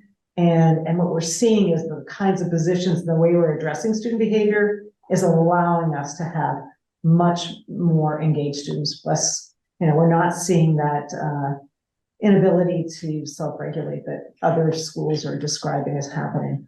I think Matt has a question. Yeah, I'll be brief. So I know that the behavioral issues drove some decisions by the board or some recommendations by the board to hire some of the assistant principal at West and then the vice principal and SEL teacher at the high school. So the board's very familiar with those, and now we see them coming back in the budget. With the Prosper Valley positions, just based on what I know about the situation there, I think the board would have been supportive of those as well. It's just that they didn't come to the board in any form or fashion because we were taking a gift from someone on the side. But now they're in front of the board, so I think the board does kind of need to understand, a little bit better. And Aaron just gave us a good explanation on the student numbers and the need for SEL. But I'm looking at this sentence that one position does need funded and the other one doesn't. So does that mean we got a gift in perpetuity for this one position that goes on forever? Or did one position get funded for 2 years and one position got funded for 1 year? And I think the board just doesn't know anything about these gifts. So it'd be helpful to get a summary. Yeah, one position got funded for 1 year and the other one is funded for 2 years. So we will be back. If Iran believes he needs that position next year, we'll be back to add that position to the budget next year. Thank you. All right, any other questions around? Okay, Josh, thank you. So mine's just quick. Is the assistant principal position at West the only elementary school with an assistant principal position? Yes. Okay, so I just feel like that may be something we need to look at closer. Why is that the only school? But that's something we can discuss later on as a finance committee, but. It's bigger. It's the 300 kids. Then Prosper, is it bigger than the middle school? Because the middle school is 1, it's Garen, and so that's 1. So it's not bigger than the whole high school, middle school. So that's all I'm saying. I think it's something that can be done there. Or strategic. Okay, any other thoughts? All right, thank you very much, Jim. Ben? Finance Committee? We'll now move into committee updates. Finance Committee. Yeah, nothing much to add, other than we're gonna have that special meeting here next week. And then we'll maybe meet again, or we'll see how it goes for the next board meeting.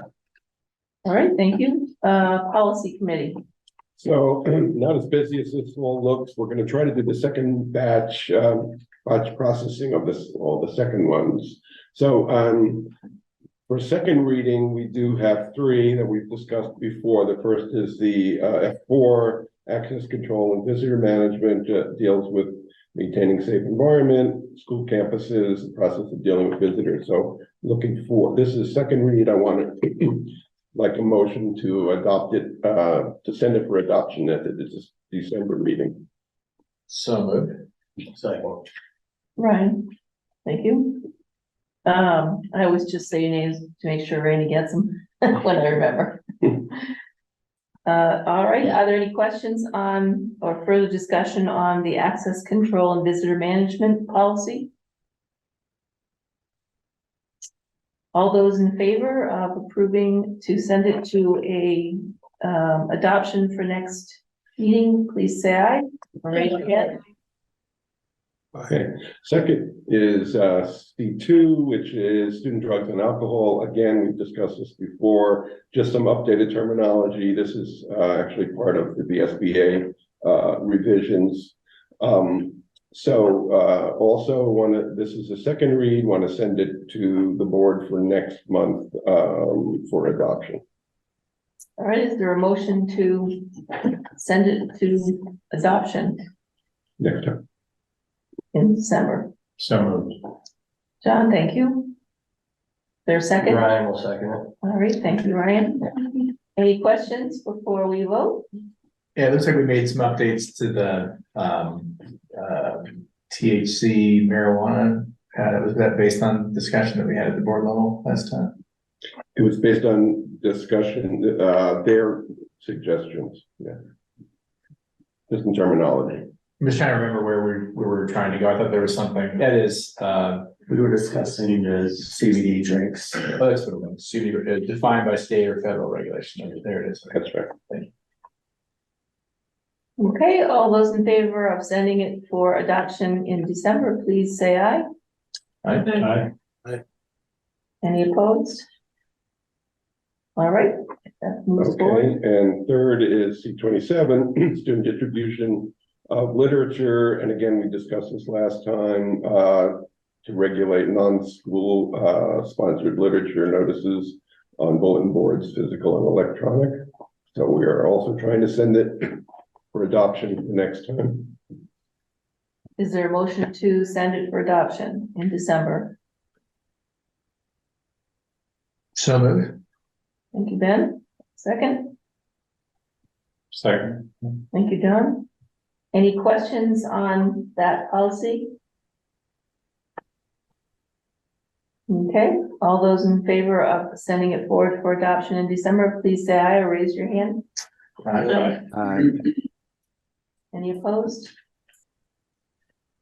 Okay, thank you. Okay, For those. so as a first reading, we're going to try to do this as sort of a batch. So all of these are policies that the VSBA has made revisions on, and all of them have been actually just formatting changes. There's really no change, no substantial change in content. So I would like to present A through E as ones that we would like to put in as a first read and put for adoption next time. We did review all of them at our board meeting, at our policy meeting, and we discussed them all individually.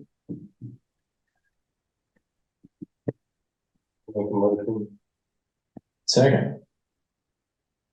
And can you clarify, Elliot, are they going into a second reading or? They're going to go in, Direct well, to Rana suggested that we could go into, since they are not really changing content, that we could go to basically this becomes first and second reading, and they get put in for adoption next month. Okay, so our vote would be to send it for adoption Next month. in That's December. Right. That's right. Wow, we have quite a lot of them.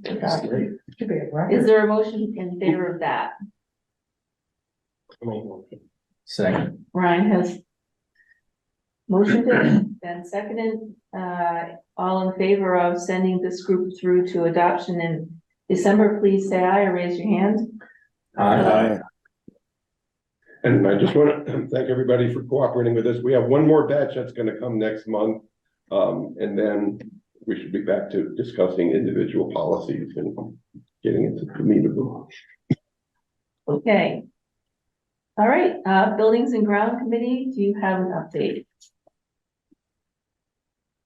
I do. We met, this time we met at the Barnard Academy. So each time our committee gets together, we go to a different campus and get a little bit of a tour and history of the building. And we can see kind of firsthand what might be needed. So our next location will be Reading, and then we will have been to all the campuses. We discussed the projects that are going into the fiscal year 2025 budget and focused on what areas need to be firmed up in terms of the cost estimates, which ones are priorities. We talked about the RFPs that were done for the HVAC systems at Killington and Reading. And then we talked about the current status of the project at the high school to install the hydronic heat system and to repair the boilers. And at that time, they had not started the first boiler. So I think with that, I'll turn it over to Joe, maybe to give everyone an update on the heating system. Sure. So I'll elaborate a little bit on that. We did receive 2 RFPs back. Today was the deadline, or I'm sorry, Friday was the deadline. We'll be opening the 2 RFPs for Killington and Reading HVAC improvements at our next B&G meeting that I think is on the 20th. Good news at the high school, we have a boiler up and running, we have heat. We're still working our way through the project. Second boiler needs to be torn down and rebuilt, and the never-ending saga of the software issues, the building control system for the district. We're still muddling our way through that with JCI. We're getting closer daily, but I could say we have heat in all the buildings and the lights are on and folks are happy. Great, good to hear. Bryce, would you like to give an update on negotiations, hiring and retention committee? Sure. Not much to report yet, but as Jim mentioned, there's a placeholder in the budget. We start negotiations in earnest next week on the 15th, on the 15th. So we'll see, and we'll keep everybody updated kind of where that's going to go. But the hope is that we can make this happen fairly smoothly in the next couple months and not have it be a long process. We talked a little bit about we're all on the same team, right? So we're going to come at it from that angle and see if we can't get these wrapped up soon. Thank you. Are there any working group reports? Yeah, I'll give a new build. October 26th, we had the second of 3 building tours and panel discussions. Thanks to Joe, Jim, Marlena, Garen, Carrie, Aiden, all were presenting and doing the tour. It went incredibly well. About 60 people came from several different communities. I've had 3 different people come to me since the tour and presentation saying, I came into this thing dead set against this project and now I'm going to vote for it. So those tours are effective, I would say, in terms of like showing the kinds of challenges that we got with the building and the plans that we've taken to, to address them. So thanks everybody who were involved with that. And I'd like to make a pitch. I sent an email out to all the board members and inviting you to participate in a 1-hour Zoom session that Marlena has put together to make us be better able to answer questions and to understand the ins and outs of the project and the upcoming votes. So if you could make every effort to try to attend that session, it's designed to be quick, give you some tools, especially those who may not know as much about the building project as others. And so when you are at public meetings and people ask you questions or they catch you on the street, you at least can say, I don't have that answer, but this is the person you should talk to, or yes, I can give you a little bit of information on that. So, that is, I believe it's the 16th, Ben, is that correct?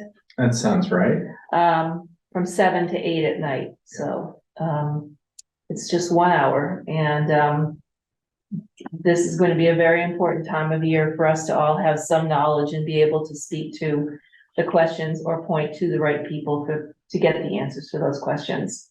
So thank you, and I appreciate an RSVP to that email. Any other working groups? All right, it is time for us to approve the minutes from the previous meeting on October 2nd. Are there any corrections that anyone noticed?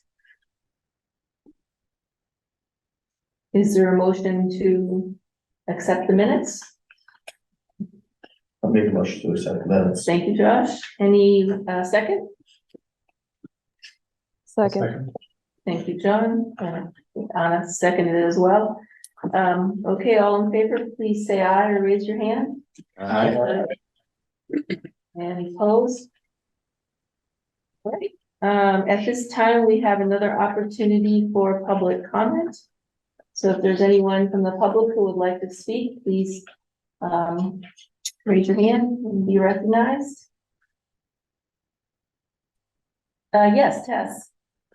Hi, I'm Tess Belisle. I'm a senior at Woodstock Union High School, and I just wanted to take a moment to introduce myself. I'm very grateful for the opportunity to be here. I have just like a couple things that one of our lovely student council advisors has asked me to share.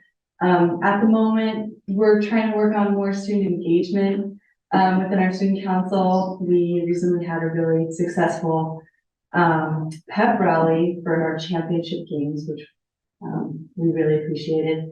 And we also are working on a couple more projects within the student council that we can do to get more engagement from the students. So yeah, thank you for having me.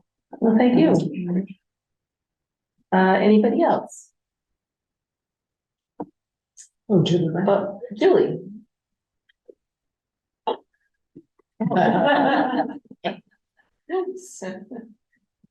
Okay. Sorry, I didn't know my hand was raised. Well, we notice these things most of the time. Okay. We do plan to have an executive session to now read the reason why that premature general public knowledge would clearly place the public body or person involved at a substantial disadvantage. So if somebody would make a motion to enter executive session under 1 VSA 313A1E. I make the motion. I'll second. Thank you.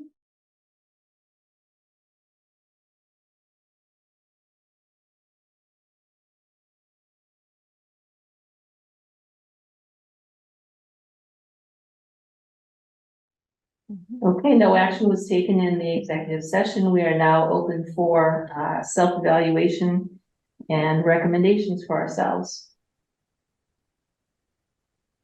Good job, everybody. That was great. That was great. There's a lot of stuff to get through, even though it was a little longer than usual. That was a lot of topics.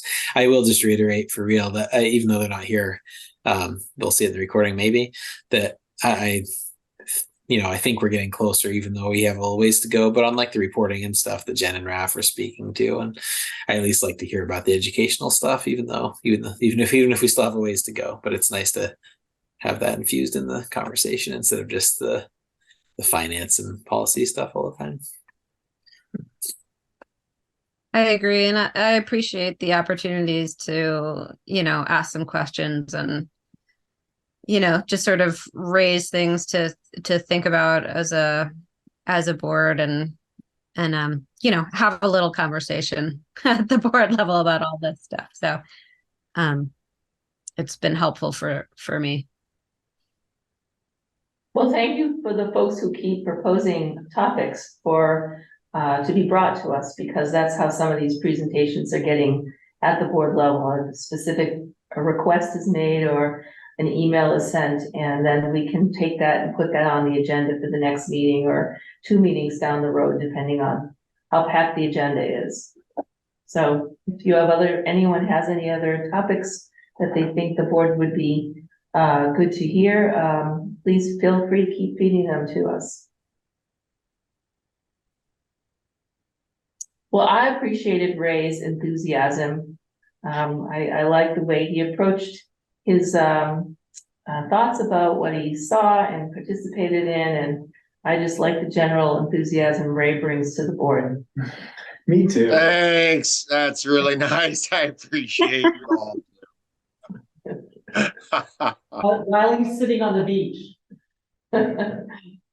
Somewhere. Motion adjourned. All right, Ben has offered up a motion to adjourn. Is there a second? Second, third, fourth. There is a second. And we are adjourned officially at 9:17 p.m.